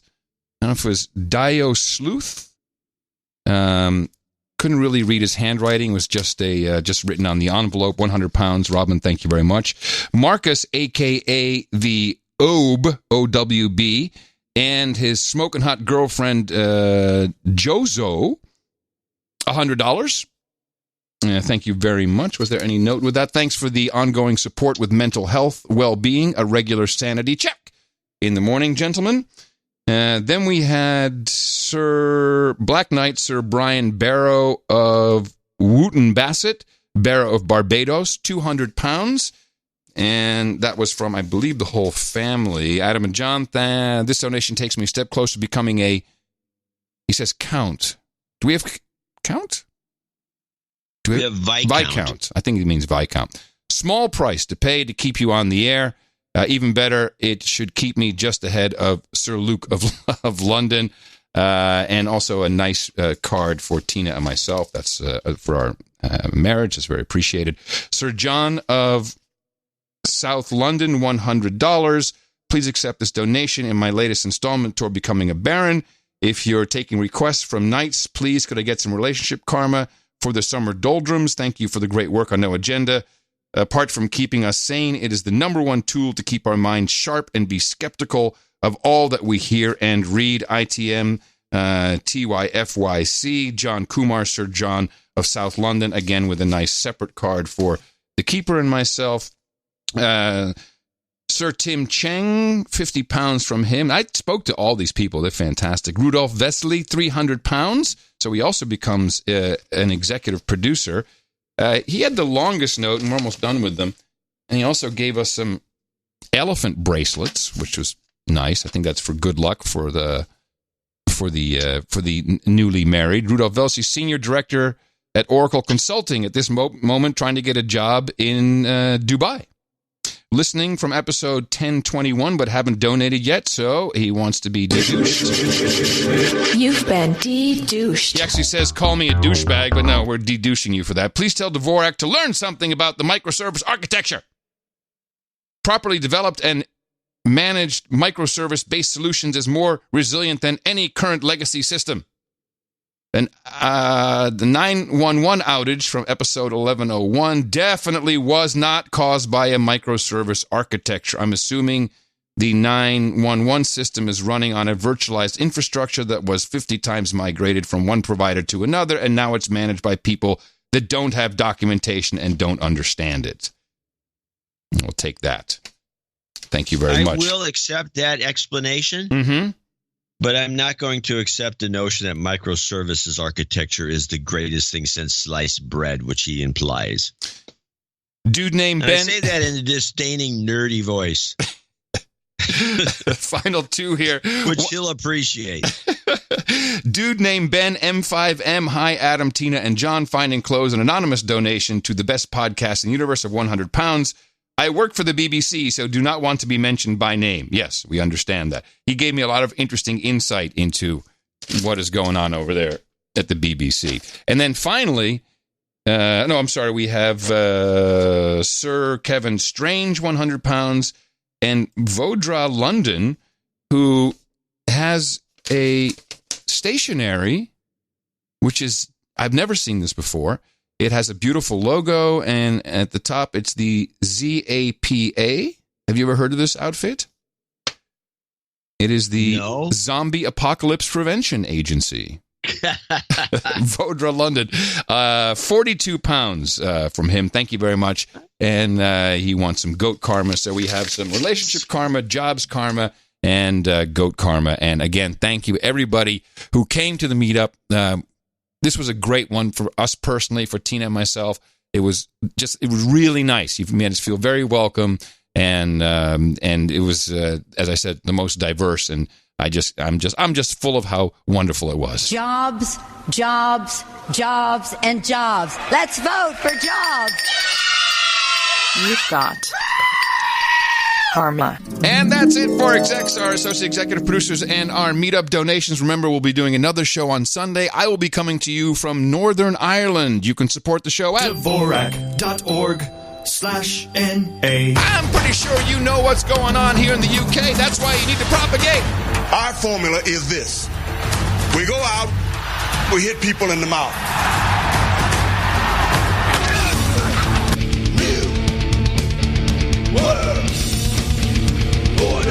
Shut up, slave. Shut up, slave. Well, I think it's time to get to a little local or national politics. Yes, please.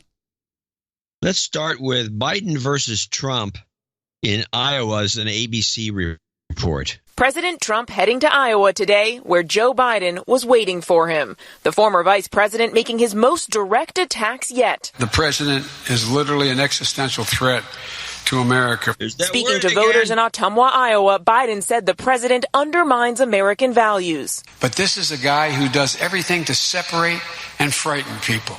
It's about fear and loathing. No president has done something like that, for God's sake. I mean, it's bizarre. Well, history lesson, or do you just want me to play the whole clip? That's funny. And it's damaging. Biden is eager to look past his Democratic rivals. In just one speech today, he references the president 76 times. Trump is paying close attention. He was someplace in Iowa today, and he said my name so many times that people couldn't stand it anymore. No, don't keep saying it. Sleepy guy. The president taking a page out of his 2016 playbook, attacking the former vice president's stamina and mental fitness. He looks different than he used to. He acts different than he used to. He's even slower than he used to be. I'd rather run against, I think, Biden than anybody. I think he's the weakest mentally.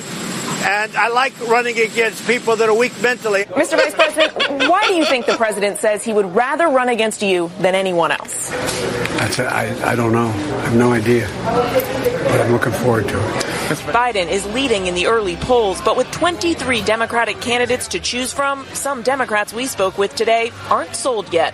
He's a person I really respect. I loved him as vice president, but I think he just has too much baggage he's accumulated over the years. A lot of Democrats say it's time for some new blood in the party. What do you make of that? We need stability. Stability. We need somebody that knows the ropes. Wow. Now, isn't that a great clip? Now, I love the insults. Also, Well, has no one jumped on him for talking about people who are mentally challenged? No, at this point, the media is doing Trump's bidding once again. Again, got it. Yeah. They're taking, because he's outrageous with his comments about Biden being Sleepy Joe. They got that in there. And something's mentally wrong with him. He's slow.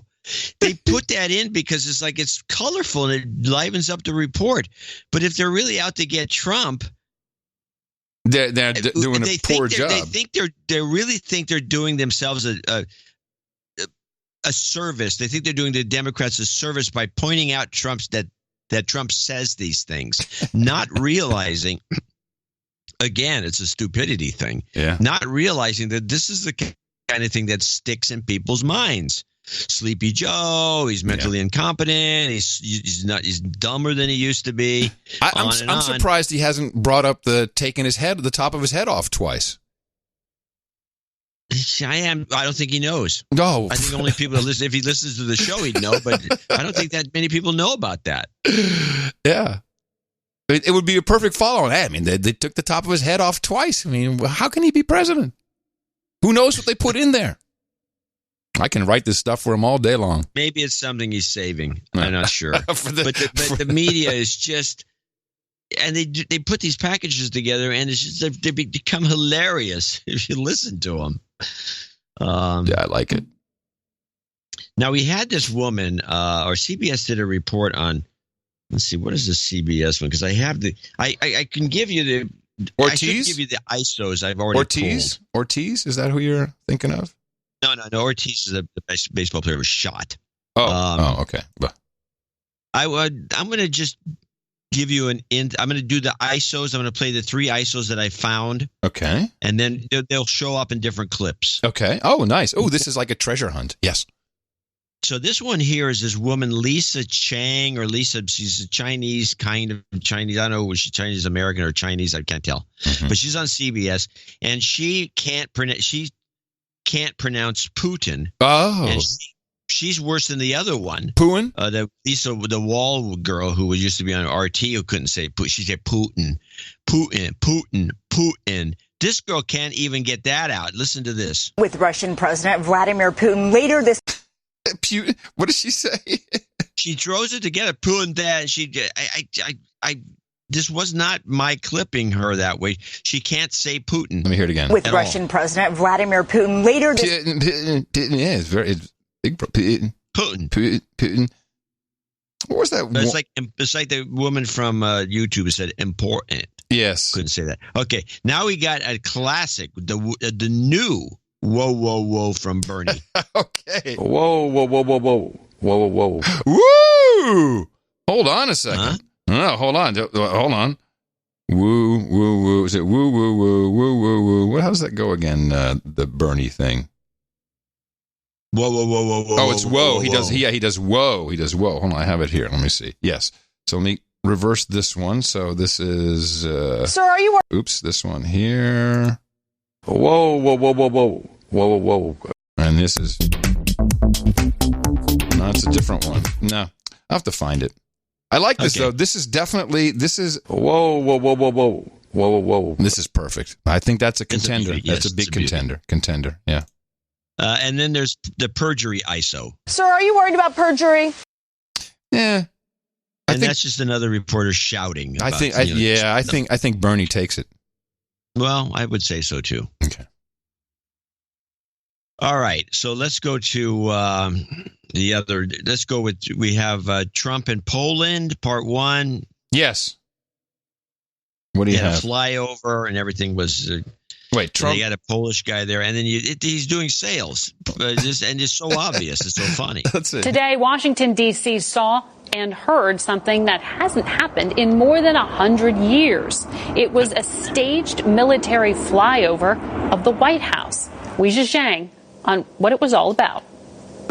A single F-35 fighter jet flew over the White House, celebrating two things President Trump is fond of, a good deal and a good show. He watched the display with Polish President Andrzej Duda and their wives just minutes before making this joint announcement. I was very pleased that Poland announced the intent to purchase 32 American-made F-35 fighter aircraft like you just saw. The F-35, the most expensive U.S. weapons program ever, is projected to top $1 trillion over its lifespan. An hour of flight time is about $44,000. The defense deal with Warsaw also includes the deployment of 1,000 to 2,000 U.S. troops to Poland, which will cover the costs to support them. We'd be taking them out of Germany or would be moving them from another location. Duda had pushed for more U.S. service members and even suggested setting up a permanent base called Fort Trump. Fort Trump. That's got a goal. He's going for legacy, man. something that can be changed in 20 years because it's just like Confederacy. No good. They start off this report by saying they haven't had a flyover since for 100 years, is what she says. So she's saying that in 1919, the Wright brothers flew over. Who the hell? What display was flying over the White House in 1919? I'd like to know. I'd like to know too. Was it an F-35? I don't really think so. Now, did the F-35 hover? Did it do its trick? Did it? No, it did. It just flew over because it can do stuff. It flew over slowly, though. Yeah, it can do a very slow pass. It's that I'm impressed by the aircraft, but otherwise, it's a. Most people think it's a piece of crap. most people in the business think it's a piece of crap. People who have to fly it think it's a piece of crap. My understanding. Yeah. Well, here's part 2 of that report. The Polish president talked about the need to beef up security in the region in response to heightened Russian aggression. Mr. Trump said this about Moscow. I hope that Poland is going to have a great relationship with Russia. I think it's possible. I really do. I think because of what you've done and the strength, and maybe we help also. President Trump is expected to meet with Russian President Vladimir Putin later this month on the sidelines of the G20 summit in Japan, and with Chinese President Xi Jinping as those two leaders try to work out a trade deal. Margaret? Weijia Zhang at the White House. I got one clip from this because there was one topic I was particularly interested in regards to Poland. As you recall, the president, when he was still running for office, went to the Polish community and said, within 2 weeks, I will have Poland in the visa waiver program, which is, seeing as they're a member of the European Union, it is unbelievable that they have been shunned from the visa waiver program. You can't just hop on a plane, do a little ESTA paperwork, which you can do online, and enter the United States. We have many thoughts on why that is. I would say, I think the main thought is blamed on Israel. Yes. Well, there's a huge movement in the United States, even telling Congress, Senate, and House of Representatives equally, do not do business with Poland because they killed the Jews with their concentration camps. I'm paraphrasing, but that's kind of what it comes down to. And here's what Trump said. I also want to congratulate Poland for its progress on meeting U.S. criteria for entry into the visa waiver program. Today, our country signed a Preventing and Combating Serious Crimes Agreement, a significant and necessary step for Poland's entry into the program. Though we still have some work to do, we hope to welcome Poland into the visa waiver program very soon, and that's a very big deal. Yeah, we'll see. There's a lot of anti-Polish hatred in our Congress. Yes, and they're the same guys who bitch and moan about Trump cozying up to Netanyahu. Yeah, well, of course. Netanyahu, of course, is under attack. I have the bonus clip is kind of interesting because I think this is kind of lame. When Israeli voters go to the polls in September, they will have one more factor to consider. This time, it's the Prime Minister's wife. Sarah Netanyahu has agreed to plead guilty in one of several corruption cases facing the Netanyahu family. Aaron Lieberman explains. The case against Sarah Netanyahu involves the illegal ordering of catered meals to the official prime minister's residence in Jerusalem. Sarah Netanyahu, along with the manager of the residence, ordered nearly $50,000 of meals, according to an updated indictment filed in court Wednesday. That's illegal under Israeli law when there's already an official chef at the residence, and prosecutors say there was one at the time. Sarah Netanyahu pleaded guilty to the lesser charge of unfairly taking advantage of a mistake. Now, what kind of a charge is unfairly taking advantage of a mistake? It's what kind of laws do they have over there? It's something losers do. Unfairly taking advantage of a mistake is what she's charged with. She ended up pleading guilty to. Wait a minute, that's an actual charge? Did you hear the end? I know, but is it really true? Well, what I don't know. It just seems that that's the way it's reported. Let me hear the end again. That was When Israeli voters go to the polls... That's illegal under Israeli law when there's Sarah Netanyahu, along with the manager of the residence, ordered nearly $50,000 of meals, according to an updated indictment filed in court Wednesday. That's illegal under Israeli law when there's already an official chef at the residence, and prosecutors say there was one at the time. Sarah Netanyahu pleaded guilty to the lesser charge of unfairly taking advantage of a mistake. This must be some biblical shit. This kind of law. What else could make sense? Refer to the Old Testament. What else could make sense like that? Oh, man. Completely befuddling. Hey, Hillary showed up on a podcast. Yes. She's still running in your mind? She's still getting ready? She's ready to swoop? If you go to the Cosmic Weenie site, Contenders 2020, which is linked. We link to it all the time. In fact, on the last newsletter, I believe it was linked to on one of the photos. And I still have it because I'm just going by what I've witnessed. Right now, Bernie's still number one in my book, followed by Hillary. If she chooses to run, she will immediately go to that spot. And it's almost like a French 3-star chef. Before he opens the restaurant, they grant him 2 stars without even sight unseen. Right. So that's why Hillary. So that's true. Well, these are producer produced clips from the Unredacted podcast. 2 short ones. This I found to be the most interesting. Do you tell them if they say, "Hey, I'm going to get to cybersecurity"? Do you tell them you might want to do it yesterday? I do, Emily, but I worry that it's probably too late by the time they come to see me. I would bet that the leading candidates have already been hacked. Wow. This is the biggest crisis. Both their campaign accounts, and if they're in public office and they're enough of a high-profile candidate, their Senate office or their congressional office or their governor's office. Yeah, that's a big statement. That's what I believe. And she would be the one to know, considering the political spying that she allegedly did between 2012 and 2016. I have to say allegedly. Second clip is about Clooney. Do you want to hear my crazy idea? Yes, I love crazy ideas. This is a crazy idea, but I think it's brilliant because I came up with it. George Clooney should run for Mitch McConnell's Senate seat. That's a wonderful idea. There's not a chance in whatever that he would do that. I mean, and besides, I think Amal would probably, kill him with the twins and everything going on in their lives. But he'd be great. Kill him? We always knew she was the handler, but you don't have to be that explicit about it, Hill. Oh, crazy. Well, yeah, sounds. I missed it. Yeah. Now, just on the State Department and the spying stuff, and this is our local U.S. politics. So there's an important piece of information that came out about the Steele dossier as it relates to the State Department, and not necessarily. And this is when I believe John Kerry was running the State Department.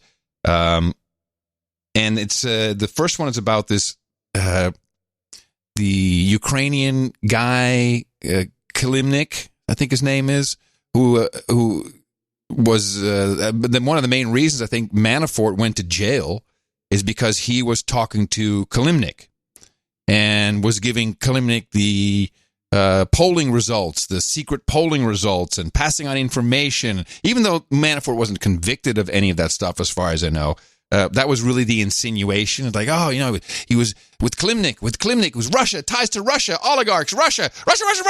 In a key finding of the Mueller report, Ukrainian businessman Konstantin Kilimnik, who worked for Trump campaign chairman Paul Manafort, is tied to Russian intelligence. But hundreds of pages of government documents, which special counsel Robert Mueller possessed since 2018, describe Kilimnik as a, quote, sensitive intelligence source for the U.S. State Department who informed on Ukrainian and Russian matters. Why Mueller's team omitted that part of the Kilimnik narrative from its report and related court filings is not known, but the revelation of it comes as the accuracy of Mueller's Russia conclusions face increased scrutiny. Solomon continues, quote, the incomplete portrayal of Kilimnik is so important to Mueller's overall narrative that it is raised in the opening of his report. The FBI assesses Kilimnik to have ties to Russian intelligence. Mueller's team wrote on page 6, putting a sinister light on every contact Kilimnik had with Manafort, the former Trump campaign chairman.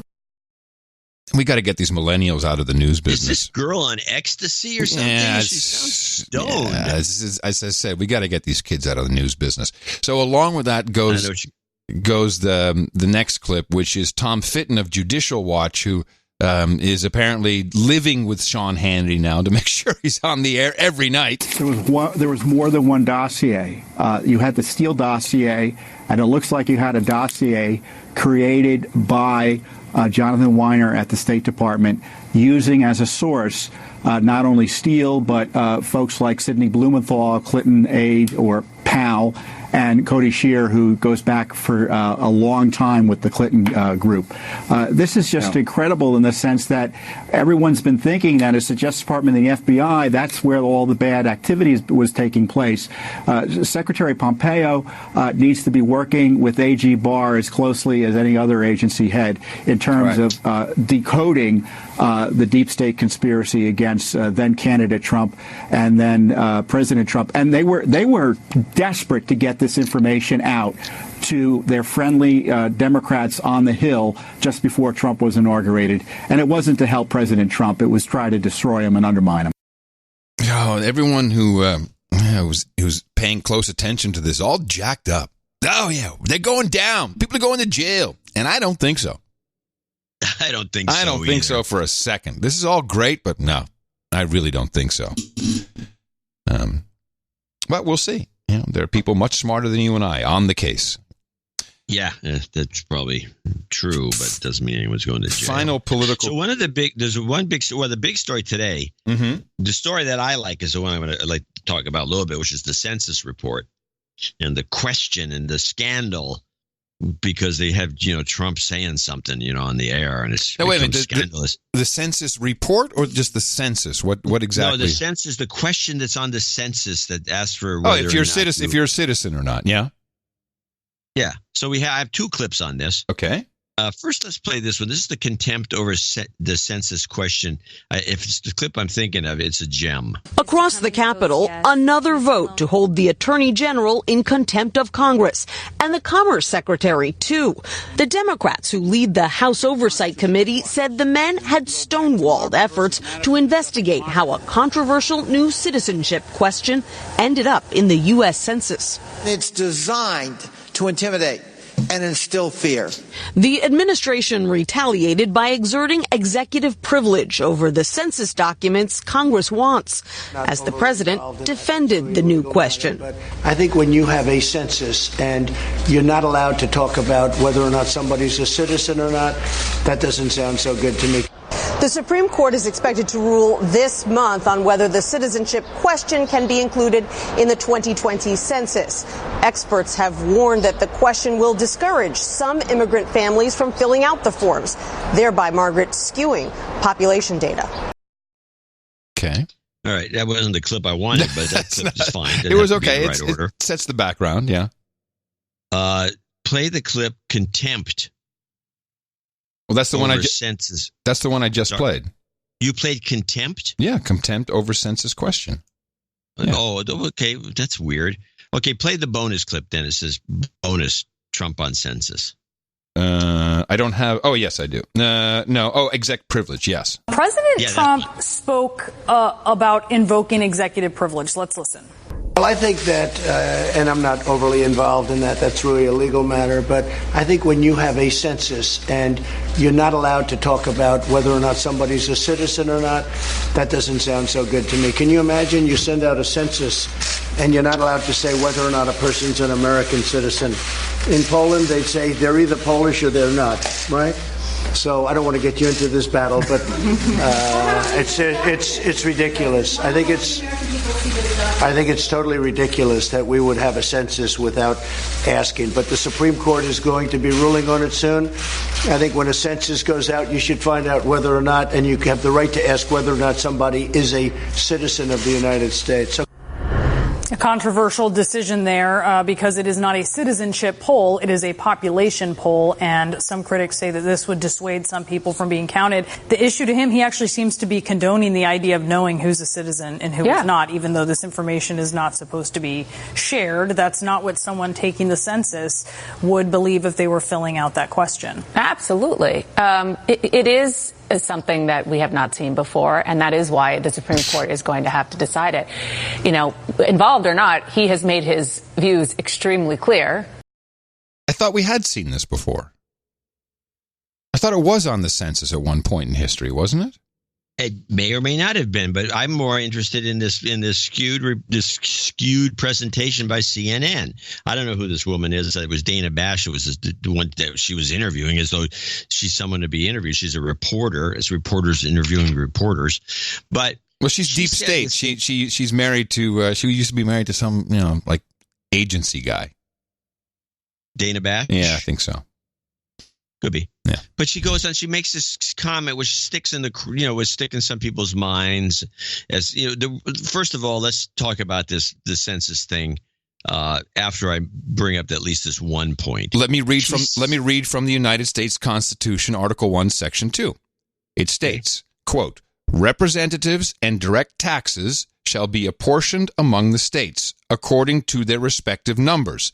The actual enumeration shall be made within 3 years after the first meeting of the Congress of the United States and within every subsequent term of 10 years. Section 2 of the 14th Amendment states, representatives shall be apportioned among the several states according to their respective numbers, counting the whole number of persons in each state, excluding Indians not taxed. That's it. And so she says it's not a citizen poll. It's not a poll. She says it's not a poll at all. She says it's not a citizen poll. It's a population poll. It's not a poll. It's a count. But when she says that, I want to read from the first page of the Census Bureau's website. The first census counted the population and provided information on population by county. In 1790, the census also categorized white males by age. Those under 16 and those age 16 and older. That's by race. That's race. Hello, race. That's not a part of the Constitution. Well, it was a white male, yes. And it's not a white male poll. It's a population poll. Oh, but nobody said that. Over the years, Congress has authorized additional questions, enabling us to better understand the nation's inhabitants and their activities and needs. In fact, one of the nation's founders, James Madison, suggested that the census takers ask additional questions that would help lawmakers better understand the needs of the nation. Wait a minute. It's just a population poll. And it goes on with all the examples that they started asking about how many children were born, but to a specific woman, how many Hispanics there are, the growth of the Hispanic population. Computer usage apparently has gotten into the poll. The census itself. But so this is disingenuous to say it's not a citizen poll, it's a population poll. Well, it's not a poll. All of this is bullshit. The only thing that needs to be done is enumeration, counting. It's only count. Everything else that has been put in and has been used before, after this was in the Constitution is outside of the scope. It should be you shouldn't even have to say how many people live in my house. Everyone should go out. We count everybody and go home. That's it. Yeah, they gave that ended about 1810. Well, of course it did. Okay, I'm just saying. But if you're going to ask a bunch of questions, I don't think that the citizenship question's out of the ordinary. No. So I'll take that, but I'm going to take the other side, and try to understand what they're thinking. I know what they're thinking. They're worried sick, and they talk about it. The Democrats I'm talking about here are worried sick that because the question just appears that all this, the illegals, the 30 million or 10 million or how many million you want to count, won't answer the question, and they won't take. They'll eliminate themselves from the polls by their nature of being suspicious, and with good reason, I'd say. But they're suspicious, so they won't take them, and it'll lower the numbers in states like California and Texas, in areas where there's a large immigrant community of illegal aliens. I'll use the term, and then the numbers will be skewed, which will give the whites more power over the illegals in Congress and over the Democrats in particular, because these people, the Democrats in a funny way are admitting that the illegals vote for them almost exclusively, and they need to be counted so we can get more, we can apportion more representatives to areas that are largely illegal aliens that will represent the Democrat Party in Congress. So it's both sides are kind of playing a game here. Yeah. They're not quite bringing it out the way, the Republicans are playing the denial. I don't know. I don't think so. No, we're not trying to pull a stunt. And the Democrats aren't quite saying what I just said, which is, they're pulling a stunt to screw us because all these illegal aliens are voting for us illegally. And so we have to put up with these news stories that are half-assed, and women like this anchor saying, well, it's not a citizenship poll. It's a population poll. I like your Dana Bash voice. Well, it wasn't Dana Bash that was doing it. It was the anchor talking to Dana I'm sorry. Bash. Yeah, the anchor. Well, strictly taken from the Constitution, it was just a head count. And it didn't matter at the time if you were a citizen or not. I don't think they had passports then when they did this. Maybe they do. Right. Did they have passports? I don't know. Passports, in fact, there was passports have disappeared throughout history on and off again. Apparently, the last global effort to globalize the world, globalize the countries, was just before. This is a bad story. I mean, I've researched it somewhat, but just before World War I, the passport situation Schengen was like really the thing, because we were globalized, we're going to be going great, and global trade was way up, and the numbers looked good. But because there's no passports and no citizenships, and people were just roaming around, that's how that guy just roamed over, to Austria, wherever he went to shoot that guy that started World War I. Yes, Franz Ferdinand. Like a free-for-all, for like it kind of is now in Europe, for just floating around. And there was the passports were they came back into vogue after the World War I. And this is leading this. Now we got the same repeating of history, and this is leading to another war of some sort. Yeah.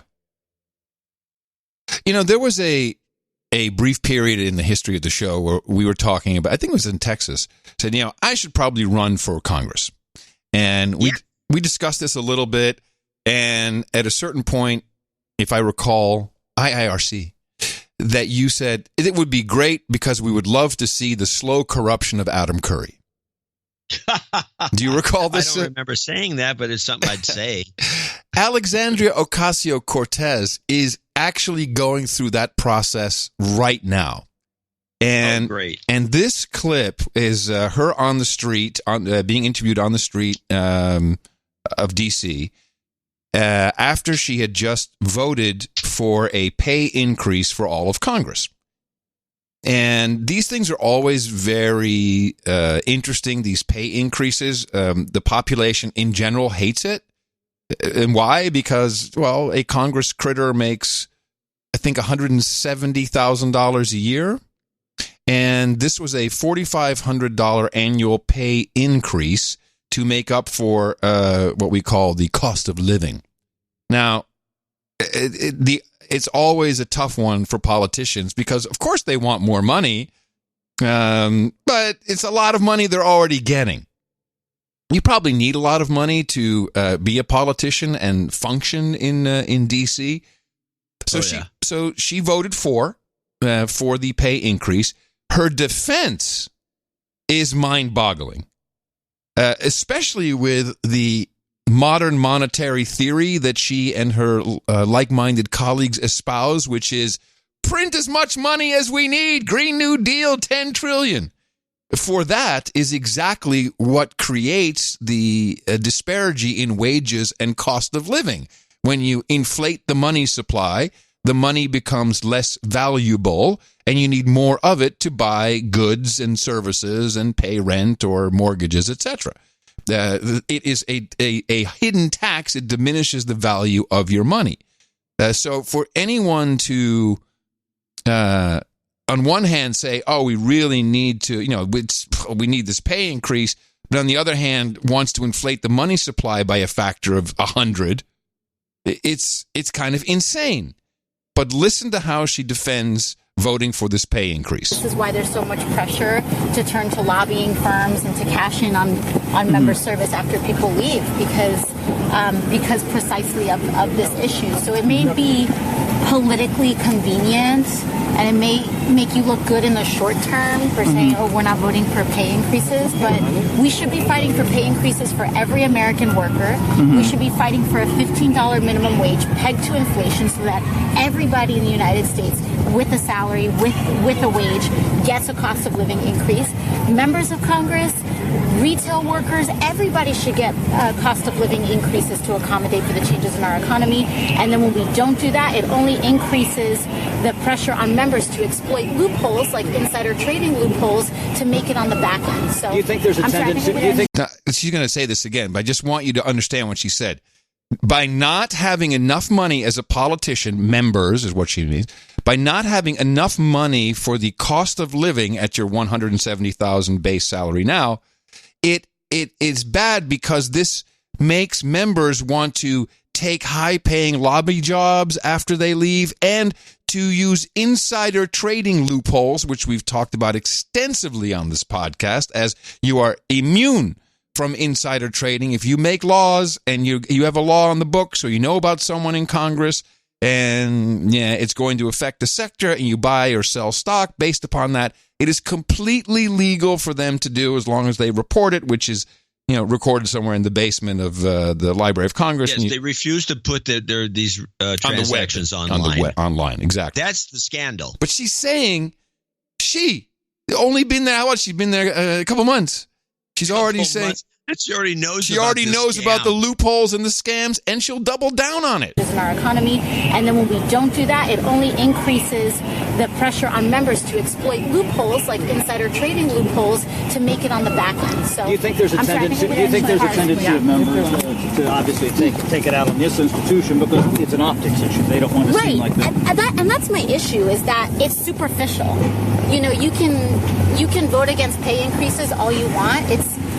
In my opinion, voting against it's not even like a raise. It's a cost of living adjustment. So it's not even like a raise. It's cost of living adjustment. You can vote against the cost of living adjustment all you want, and it'll look good on its surface, but every cost of living adjustment that gets bypassed is voting to increase the pressure to exploit loopholes and legal loopholes to kind of lean on other ways to enrich oneself through service. And so my whole side of it is like, it may not be optics, it may not be great optics, it may not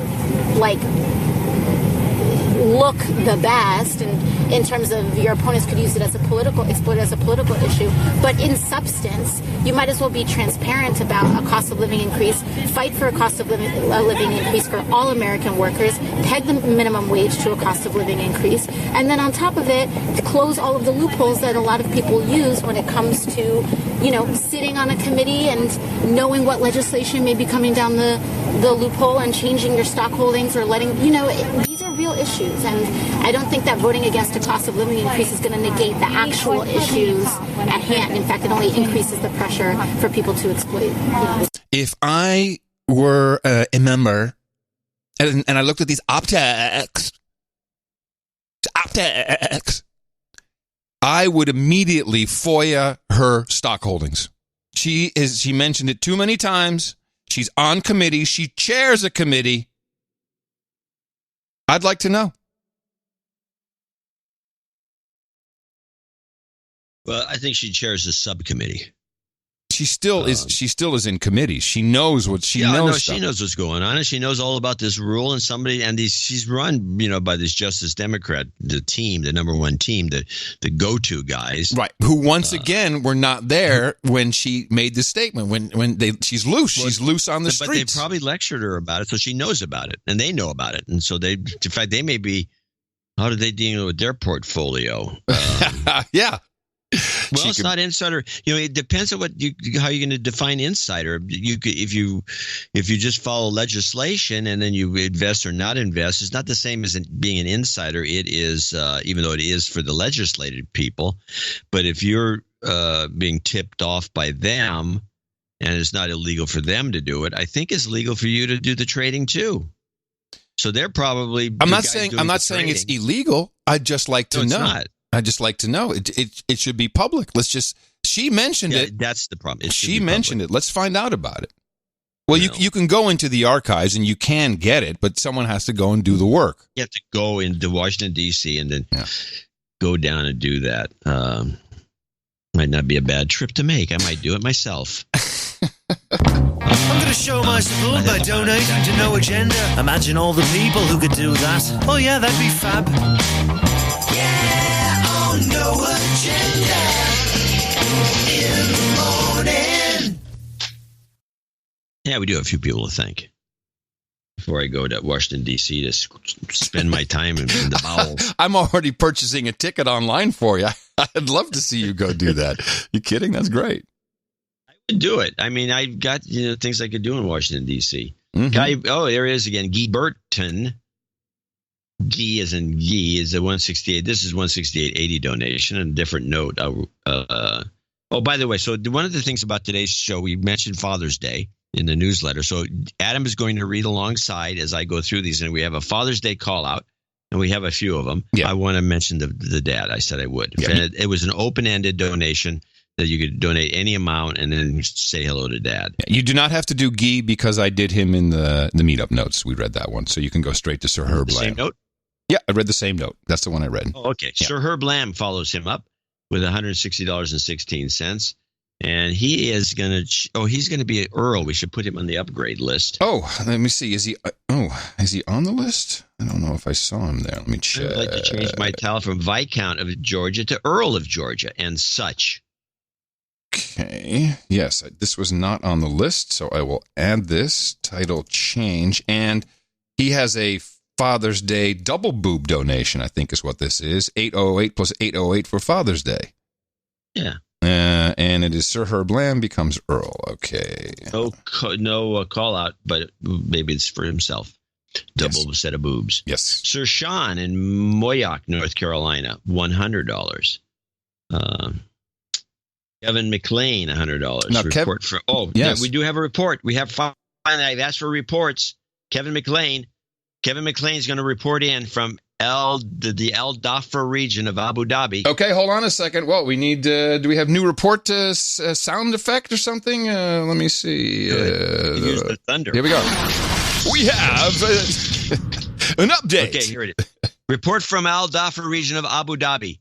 It's hot and there's a lot of sand. Yay! Thank you for that report. It's a report. Yep, it's a report. Kevin McLean, $100. Rob Van Dyke, $100. Alexander Solzberger, 8008. Boob. Which I would think would be a bunch of Father's Day donations. I'm going to encourage people to. We Sunday show is Father's Day. Donate 8008 and Father's Day. It's a great idea. Paul Webb, if I do say so myself, $75. Happy Father's Day to my dad, Chris Webb, who overcame a heart transplant last year. Happy Father's Day to John and Adam. Gutted I missed the London meetup. Sir Paul from Twickenham. We're gutted as well, Paul, but thank you very much. Anonymous, $75. That was in honor of D-Day, I guess. He said, yeah, thank you. He wants people to read IBM and the Holocaust by Edwin Black. That's your buddy, isn't it? Want to read? Holy cow. Isn't that your friend? Oh, yeah, he's an old friend of mine. Yeah, it's a good read. He's a great investigative writer. He's done stuff that is jaw-dropping. I don't see him anymore. I don't know. I should track him down. Well, he'd be a good interview. There you go. Daniel Walraven, 75. I think it's Scott McClellan. It's Walraven. Walraven. He's Dutch. Walraven, yes. Walraven. Mm-hmm. Scott McClary, 69. Long-time So boner, much for first-time donor. Could I get a de-douching and a surgery karma for my father? De-douching now, karma later, of course. You've been de-douched. Not a problem. Matthew Mungan, 69. Sir Phenom in Appleton, Wisconsin, 6204. I need some condo renting. Karma put that at the end. Christopher Dechter, 5678. Gavin Haberfeld Field, 5151. No, not mentioned there. Benjamin Doolin, 51. Robert Deck. And now the following people were $50 donors. We didn't get a lot of donations. Robert, except for luckily we had the meetup. Yeah. Robert Dackney in Fairfax, Virginia. John Ferris in Liberal, Kansas. Thomas Burke, 50 in parts unknown. R.A. Eichelboom in London. Was he at the meetup? Don't know. Kimberly Redmond in Toronto, Ontario. Robert Bruckner. Kevin Silverman in Severn, Maryland. Robert Kerbach in Essexville, Michigan. Heather Rodriguez in Stockton, California. You can Roy do it. Tenhava in Pine Knocker. Very good. Cassidy Eastwood in Oklahoma City, Oklahoma. Yeah, she organized Jason the meetup. Clegg in San Diego, California. Mark Johnson in Aurora, Colorado. Brandon Savoy in Port Orchard, Washington. And last, Robert Weber of Lake Forest, California. And Dame Patricia Worthington in Miami, Florida. Let me go down the list and just see if there's any call-outs for anyone. I do have a follow-on note from Dame Lisa. You remember her from the last show? Was an Insta Dame, and she works for LibertyNation.com. And she did have a follow-up, which I thought was good to share, unless you have anything else. Any call-outs there? That's it? What you got? I've not seen anything. She says, LibertyNation.com poll, fittingly, while flying across the country.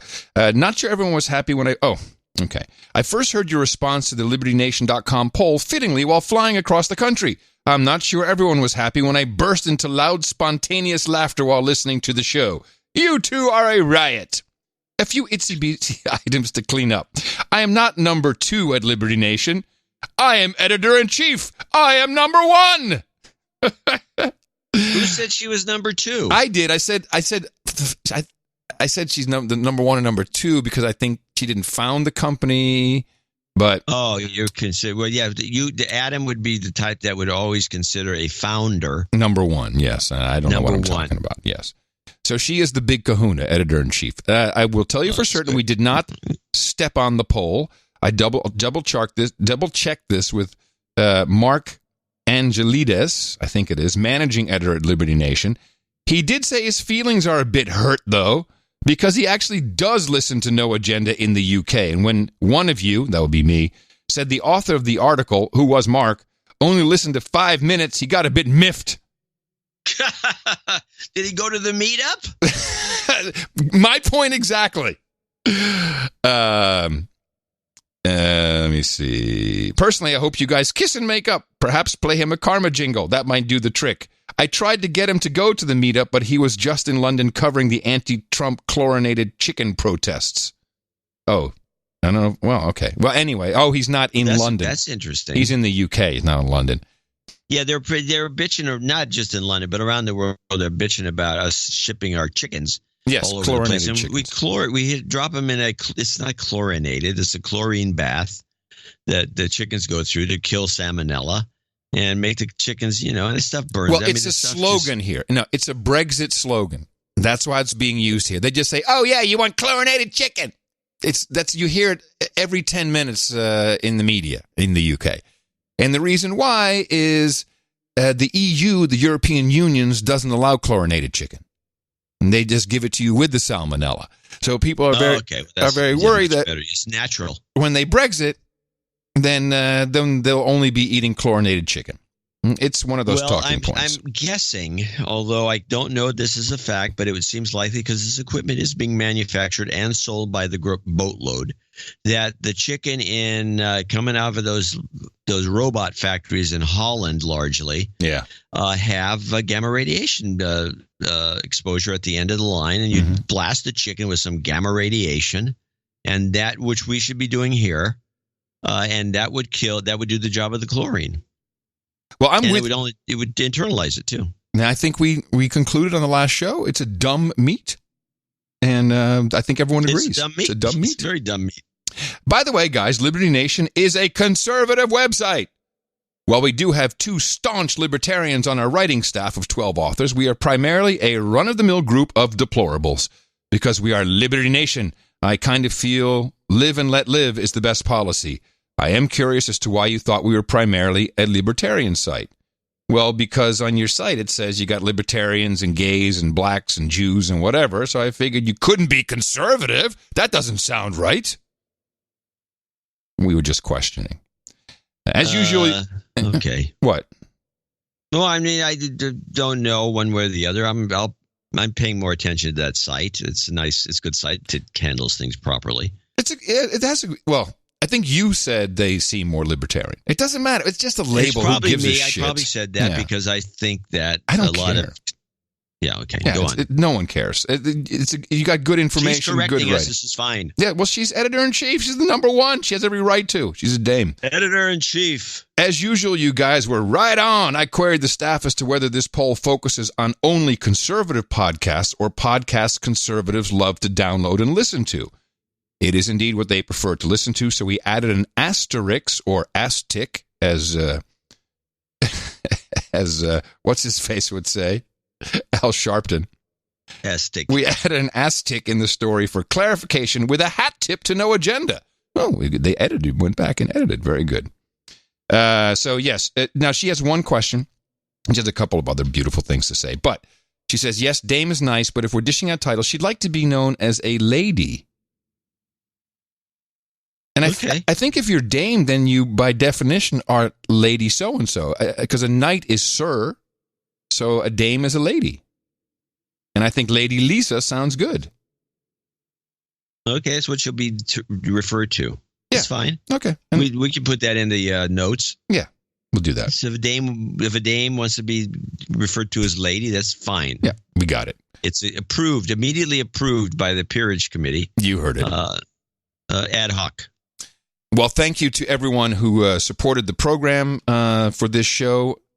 Obviously, we always want to thank people who come in under the $50 mark, which is a secure level we put in for people who'd like to support the program but be anonymous. Also, it's where a lot of our subscriptions come from, and I do have one important message.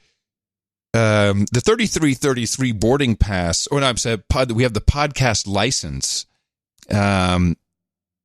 at podcastlicense.com, which I was adding subdomains for everyone who had a podcast license, and we got another request for one, and so it would be like yournamehere.podcastlicense.com, and I went to do a new one, and lo and behold, whoever registered podcastlicense.com has not renewed it, but I can't hijack it yet. So if you registered podcastlicense.com, could you please either give me a transfer code, or could you re-register it so we can continue with this fine promotion? Interesting. This is another example of a fail of guess what? Microservices architecture. That's what it is. It's a big fail of microservices architecture. And we did it. You're right. Oh, well. So everything's effectively broken right now. So it'd be great if whoever registered that could fix it. But thank you to our executive producers, our associate executive producers, all of the, still had some stragglers on the 75D Day. We've got the Swazelnoffs. We've got the Father's Day, which I guess maybe it'll be in a newsletter on Saturday, but you can obviously say hi to Dad and donate for the next program. But in general, This is the only way we can discuss what we discuss in the manner that we do it, because we do not have corporate interests that we have to be worried about. No advertising. Luckily, no meetings. There's fluctuation in our income, but we are very proud to be part of the Value for Value Network, as you all are, as producers of the No Agenda Show. And remember, for our Sunday Dad's Day, Dvorak.org/NA. Karma's as requested. Jobs, and jobs. Let's vote for jobs. You've got karma.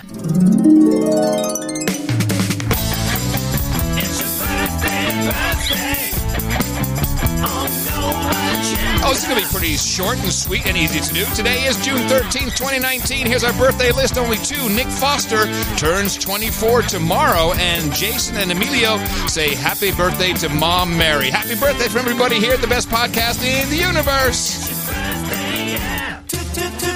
Title changes, turn and face the slave. Title changes, don't want to be a douchebag. And also one today on the title change list, but it's an important one. Sir Herb Lamb has upped his status. He now becomes Earl of the of Gitmo Nation.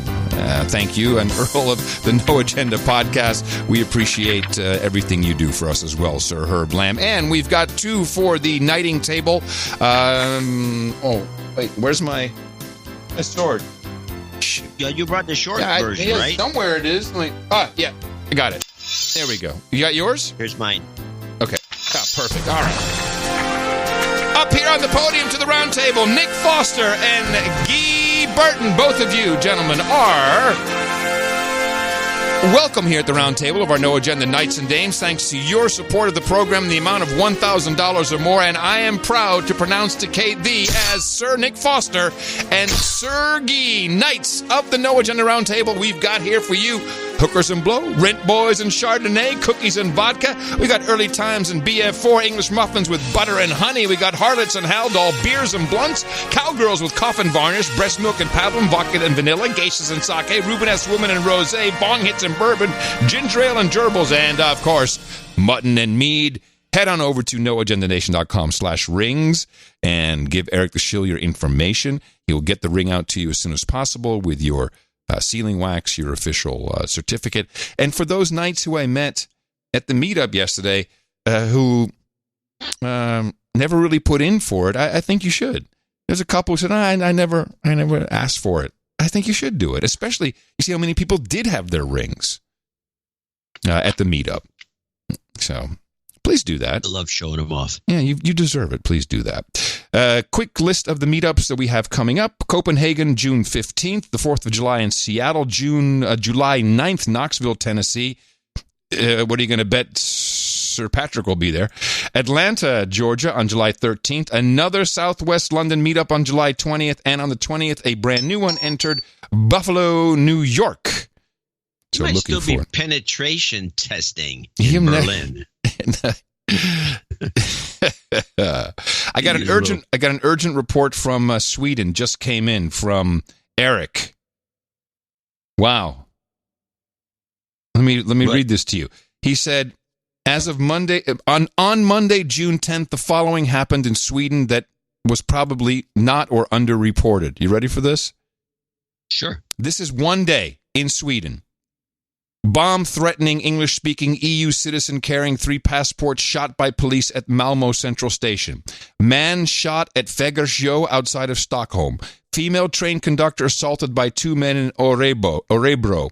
Pedestrian run over during police pursuit in Stockholm. Man shot and killed in Malmö. Shooting in another part of Malmö. Attempted murder shooting in Tensta, Stockholm. Shooting in Gottsunda, Uppsala.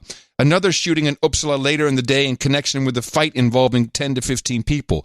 Man found stabbed in Salem outside Stockholm. Another man taken to hospital after knife fight between neighbors outside Helsingborg. 2 critically injured after knife fight in connection to a softball game in Ljungby.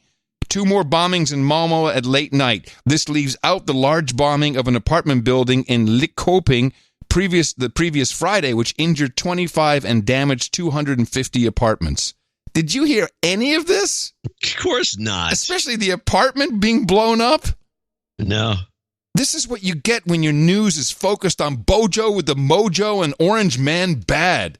It's pathetic. Yep. No wonder you're losing your ass, because you're not reporting news. Orange Man bad. Well, yeah, that sounds like they have issues that need to be resolved. Societal-based issues, egalitarian problems. Yes.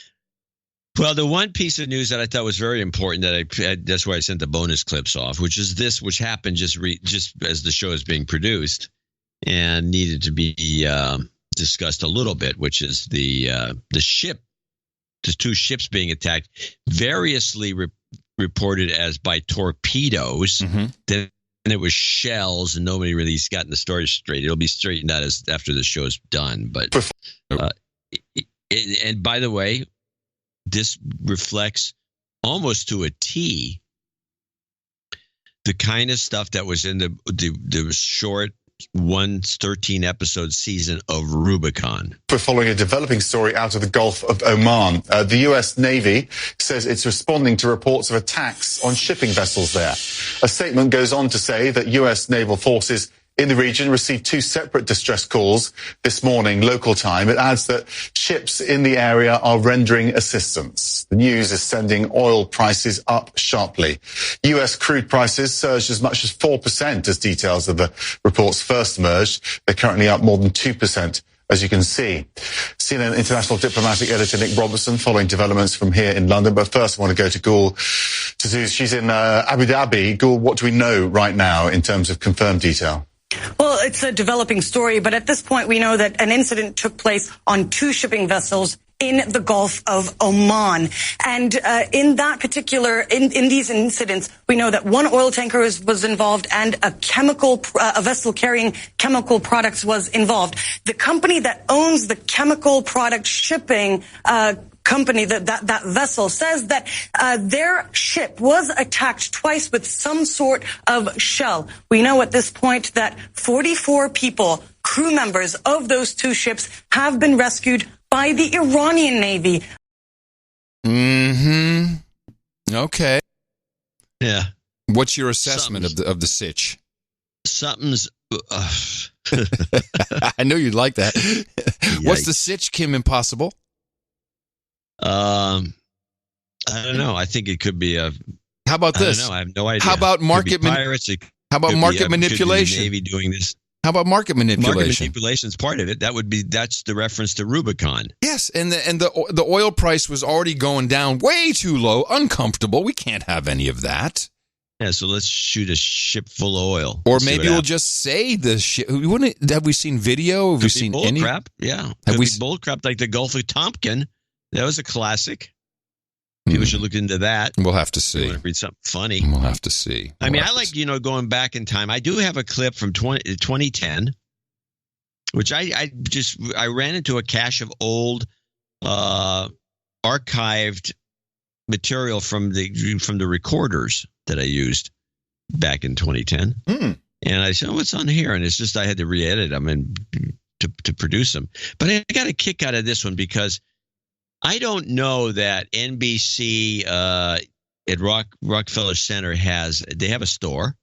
Yeah. And I don't know that they sell Donald Trump memorabilia. But apparently in 2010, according to O'Reilly, who ridiculed this when he had a TV show, this O'Reilly, it says 1010, by the way. According to O'Reilly, this was in 2010. This is what they were doing. NBC News continues to support the president just about every way. At their headquarters in Manhattan, the NBC store is selling Obama merchandise. Dolls, shirts, mugs. You can get them all at the NBC store. Didn't see any Sarah Palin stuff there. I didn't see Bold Fresh, but they may have been sold out. It's the Obama fetish from back then. It was great. It was good times. Everyone loved him. We were feeling good. It was hope and change. It was fabulous. Hope and change. Hope and change. Have you? I you ended up with no hope and a pocket full of change. I recommended you watch this Fleabag on. I think it's on Netflix. The series. Have you watched this Fleabag? Yeah. So I've watched a couple episodes. So I think it's the first episode.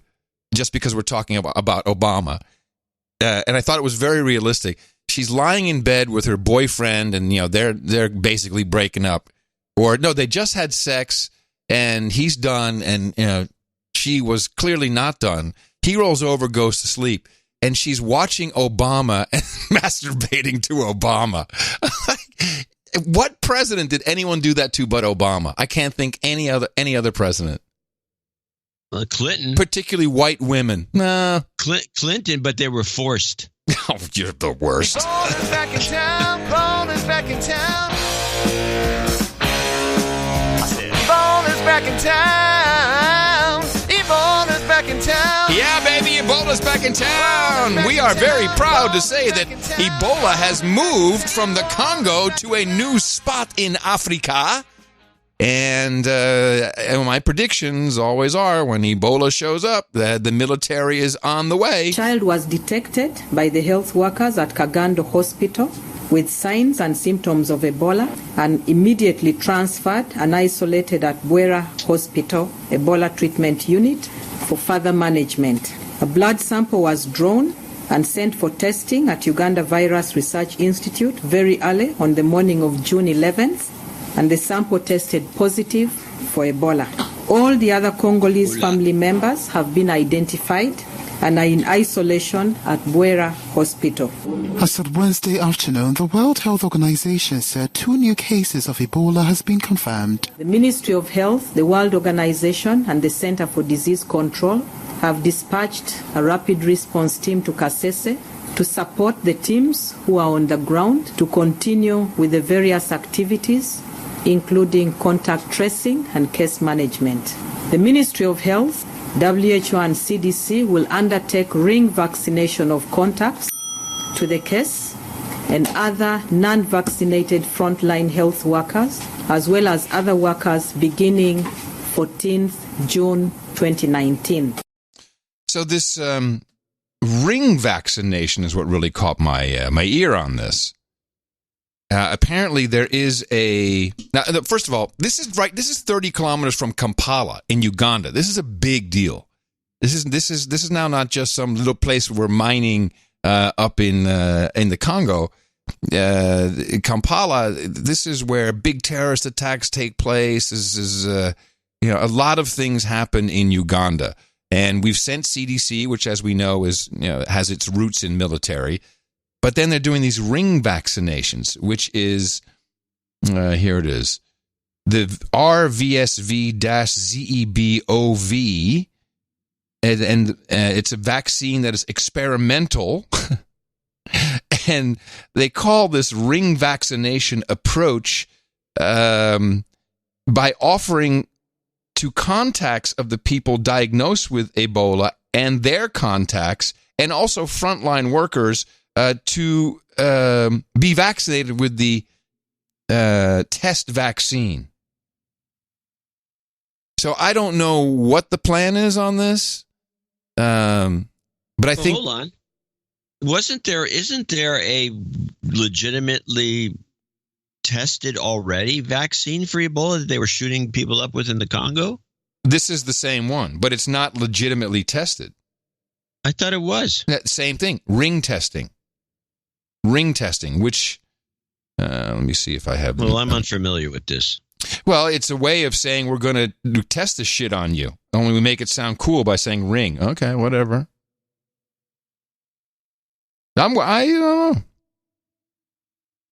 I mean, it makes sense they're going to use the African population to just test random vaccines on. Well, this is what we've always been told, is that this takes place, and here it is, as far as I can tell. And I mean, you make it sound great, and and they have some kid who died, and I guess that he had Ebola. I don't know, but this is a development that is it takes it out of the Congo and DRC and puts it straight into, or right into Kampala, where I lived when I was a kid.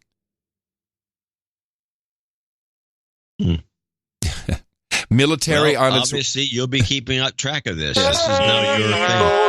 Yes, I will be on top of the Ebola. Ebola. I will stay on top of. I will stay on top of Ebola. You bet. Ebola. Come from Africa, give diarrhea. Okay, the other big news that you missed out on, well, you didn't because it's in Hong Kong. Yes. And I have a pretty good update, and this is the Hong Kong update, and I believe this is CBS. They did a pretty good job. There were more clashes today in the streets of Hong Kong. Protesters are outraged over a proposal to send criminal suspects to mainland China for prosecution. Riot police met them with tear gas and rubber bullets. Remy Inocencio was in that crowd. We have to use force, said Hong Kong's police chief, and they did. They shot tear gas and pepper spray, swung batons, and fired rubber bullets.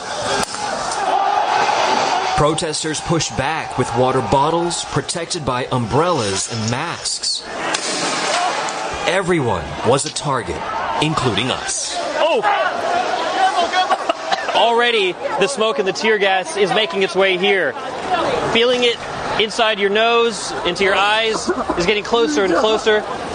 Helping hands came from these protesters. Drink some water to bust you out. Okay, thank you. But it's a small kind of sting when your future's at stake. I think there's no hope, but we still need to continue to fight against the big Beijing government and protect our city and our future. The hope to stop lawmakers from passing a controversial extradition bill. The fear, if passed, anyone here could be extradited to mainland China. Human rights lawyer Jason Ng says that could include foreigners. If I'm an American and I did something bad here, I could potentially be extradited to China. Well, you don't even have to do anything bad. What is to stop China from making up evidence? Hong Kong's chief executive, Carrie Lam, who's appointed by Beijing, said she hasn't sold out Hong Kong. But in a separate speech, condemned the protesters as rioters. That designation means protesters may be subject to very long prison terms if arrested, but that's a risk many are willing to take, especially as we get closer to the bill's passage. Chief Executive Carrie Lam says she hopes to do that by next week. Yeah, this is interesting. Well, it flies in the face of these two systems, one country bull crap. Yeah, the deal that was made. The deal was hands off. Yeah, and so this, of course, all goes back to Thatcher, who screwed everybody by giving the Hong Kong back to China for no apparent reason, and because it'd still be a British colony otherwise, because it was a lease for life or some ridiculous number. The Chinese think long term, so it wasn't a big deal to them. But and then the Chinese made a big stink about, well, don't worry about it, because I was in Hong Kong just before the 97 turnover, and everybody there was paranoid. And people come up to you, friends of mine, they say, yeah, all we hear is people speaking Mandarin, and which was the big, because everyone speaks Cantonese in Hong Kong, and they're here too many people. Oh, these people, they're moving in. They're gonna imprison us. And of course, in that was the same period where all the expatriates moved to Canada, most of them because you could buy Canadian citizenship for $250,000. And many of the great chefs of Hong Kong moved to Canada, which created, especially in Vancouver, a great subculture of Chinese restaurants. It was weird, and the Chinese assuaged it with this bull crap, which apparently is bull crap. And this woman, this Lam woman, who's the governor of Hong Kong, appointed by Beijing, is a creep. Well, a word about the social scoring that would apparently be used to, to entrap people and have them extradited.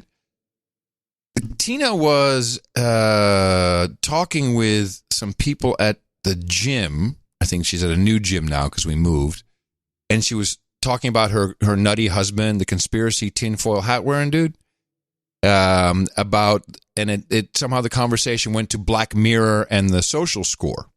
That one of the first episodes, which I think was one of the best ones of the second season. I don't know what the hell they're doing. But one of the guys there is in China quite regularly, even had the social score app.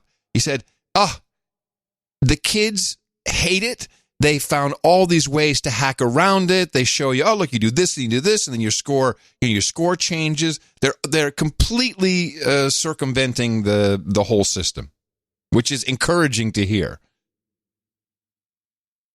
Well, it's discouraging for me to hear that you have to do that because those bypasses are always thwarted eventually. Yeah, to a degree. I'd like to hear from some of our producers in China about the circumvention. What do you do? I mean, what exactly do you? Is it the way do you hold your phone different, or turn something on or off, or?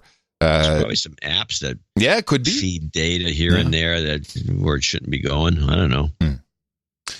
But yeah, it's good for you to do that. But at the same time, why the public at large in China can only put up with so much. They have had revolutions, and it could happen again. I have just two items I want to discuss quickly. One, congratulations. I only have one thing left. Yes, you have a clip. Last thing is a clip because that'd be great. Yeah, last thing will be a clip. I had two stories, no clip. First of all, okay. I remember my prediction. Football, soccer is going to be big in the States as long as it's women.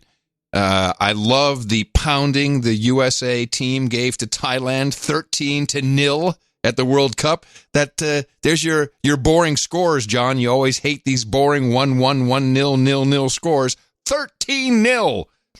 And then they were gloating about it, and now everyone hates the scourge. Everyone hates them. You're bad winners. That's worse than sore losers. You guys are horrible. Yeah, well, I'm all for it. Yeah, I think you pounded the ties. Perfect. The second one is about this helicopter crash in Manhattan, and I have been able to do some work on this. So I'm pretty sure I know what happened, although we never know exactly until we get the full report. First of all, I owned this exact type of aircraft before in 1999. This was the Augusta 109E Power. This is, first of all, it's incredibly, it's one of the safest machines you can fly. It's a twin turbine engine. It can do single pilot IFR, which means you can fly in any conditions, just like, well, not at the altitude, but just like any airline aircraft on, essentially your on instruments. You have to be certified. This pilot, although he was an experienced pilot, was not certified IFR. So you can't fly in instrument flying rules conditions. Now, I'm not certified on helicopter for IFR, but I have had the training. And here's what happens when you are flying in what we call whiteout conditions, which is what he was in. The ceiling was 700 feet, but when you're even 200 feet below that, it looks very different in the air than from the ground. You probably saw the video of the helicopter flying, quote, erratically. You actually can't see where you are in those kinds of conditions. And when you're flying a helicopter, you're not instrument rated, and you don't know how to use the instruments, you will be upside down within 30 seconds. You get vertigo, and it's a very, very dangerous situation. This guy tried to make it back. He wanted to, what we call scud running, to kind of skirt underneath the ceiling. And I think he got up there and immediately he got disoriented. That's what we saw on that video. And unfortunately, he crashed into the building. It's that simple. And it's a day wrecker for him and for everybody else involved.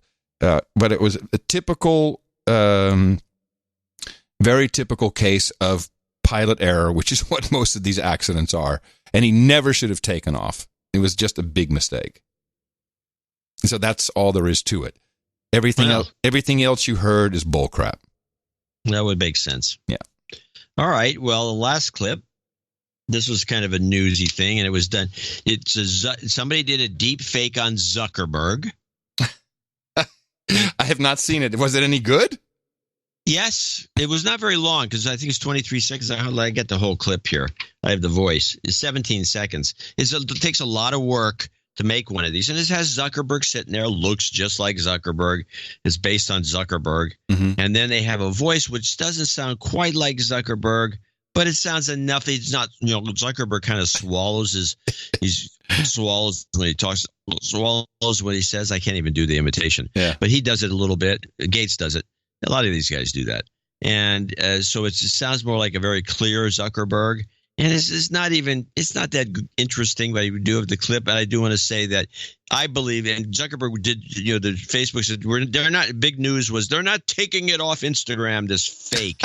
And that was because they refused to take off to Nancy Pelosi. Sure. And so they said, look, we kept ours on too. It's just the way we are. And so they didn't take it off. And they shouldn't have taken it off because it's so funny. But here is what it sounds like. Imagine this for a second. One man with total control of billions of people's stolen data, all their secrets, their lives, their futures. I owe it all to Spectre. Spectre showed me that whoever controls the data controls the future. Okay, hold on a second. That sounded nothing like Zuckerberg. That's the worst fake I've ever heard. No, not even. I'd say it sounds. I disagree. I think it vaguely sounds like him. And then when you have his head there yakking away. Well, that's the difference, yes. But when you just hear it, no. I thought it didn't sound anything like him at all. I thought it sounded vaguely like him. But that was it. That was the bit. It was very funny. They're leaving it up. It's going to just encourage more people to do these things, which is probably not the good idea. And it's probably, I would personally, if I was Facebook, I'd take down the Pelosi one. I'd take down this. I'd take them both down. Exactly why they didn't is because, these guys are reactive. They're all the conservatives bitching and okay, but hold on. Taking our stuff down. Why do you? And they're just doing stuff stupidly. They should take both these things down. They stink, and the problem I have with them is not that they're political one way or the other, or just nutty. It's that it's encouraging more people to do this stuff, and we don't need it. Well, was this the synthesized voice that did this deep fake? Was that like the one they did with Joe Rogan? Is that the same company that put this together? No idea. I didn't dig into it. Well, all I'm saying is just like when we listen to audio only of a television show, that's when you hear the bad acting. I have not seen this deep fake video. I was not seeing Zuckerberg's face, only what was burned into my head from seeing him on television. Yeah, no, it did not sound like him. Just didn't. Well, it's the same thing. You're right. When we do the video clips of some TV show, and then we just use the audio of the acting, it's terrible, and you just start noticing it. Yeah. And that's probably I had the disadvantage of seeing the thing with his face, and so I'm looking to hear him more than you are. Right. And I did. I hear a little bit of him in there. Little bit. Even though it's fake. Yeah. But yeah, you're right. I'm not going to deny that, and it's not. And I never said it was great. Oh no, the face part is. No, because I've read about this. I've not seen it or heard it, and I'm just like, oh, really? This is what everyone's all jacked about? It's no good. Yeah, exactly. It's just no good. I knew you wouldn't have it because you were floating around, and so I thought I'd just play it for you. And it's only 17 seconds long. Yeah.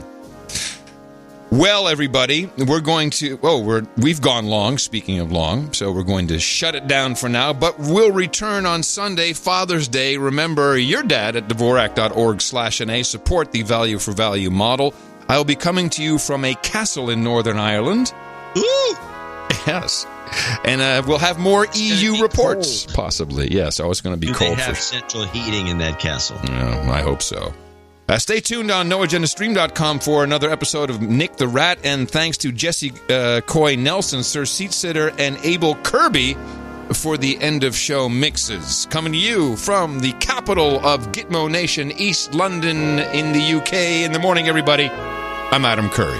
And from Northern Silicon Valley, where I'm still watching the double-decker buses. I think I saw 4 during the show. I'm John C. Dvorak. We return on Sunday right here on No Agenda. Until then, adios, mofos, and such.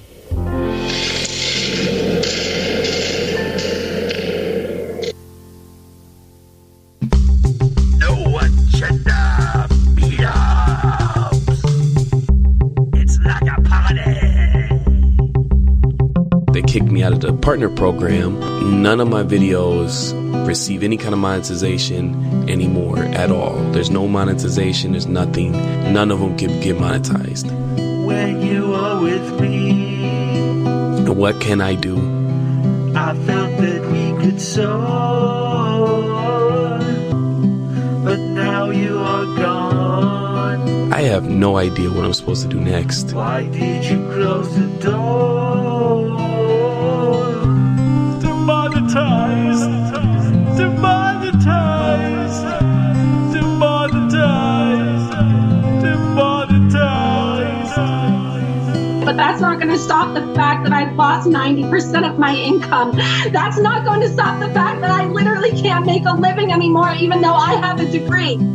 I thought it was forever. I was valedictorian in college. I guess it just was lies. How can I earn my living? I'm YouTube lawyer Ian Corzine, and I'm a creator too. Can't you hear my cries? Demonetized, demonetized, demonetized, demonetized. If your revenue is derived from advertising, which I think most people who are YouTube creators are Zoomers and millennials who hate advertising, don't give a crap about it, and they just forget that the check you see is from the advertising that shows up. And if you're going to do anything that is adverse to that, then the ads will stop. It's how simple is this to understand?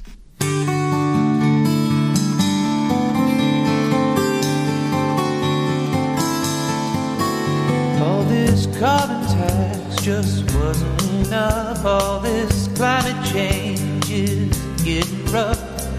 I'd hate to see the whole planet die. There's a climate crisis. You've been warned. You've had an impact just by being born. If we don't fix this, I think I'm going to cry. So pay more to save planet. Tell Al Gore you're sorry for not believing him when he first told you so. 'Cause I'm leaving on the broad plain, gonna save the environment, gonna let my virtue show.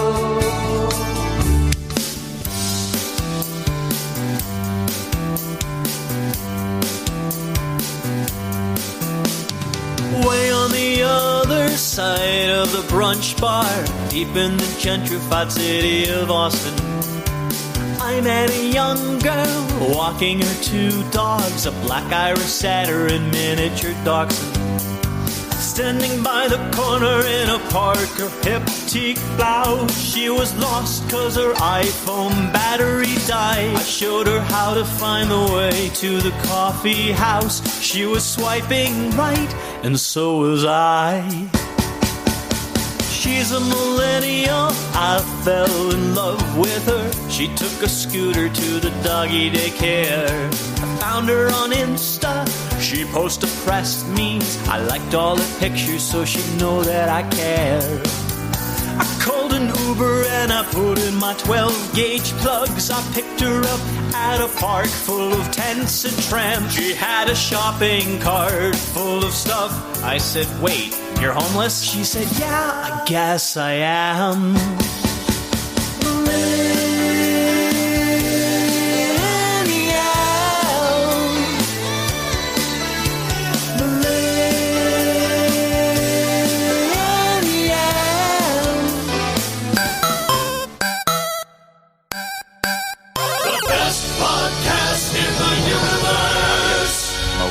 Dvorak.org/NA. Whoa, whoa, whoa, whoa, whoa. Whoa, whoa, whoa.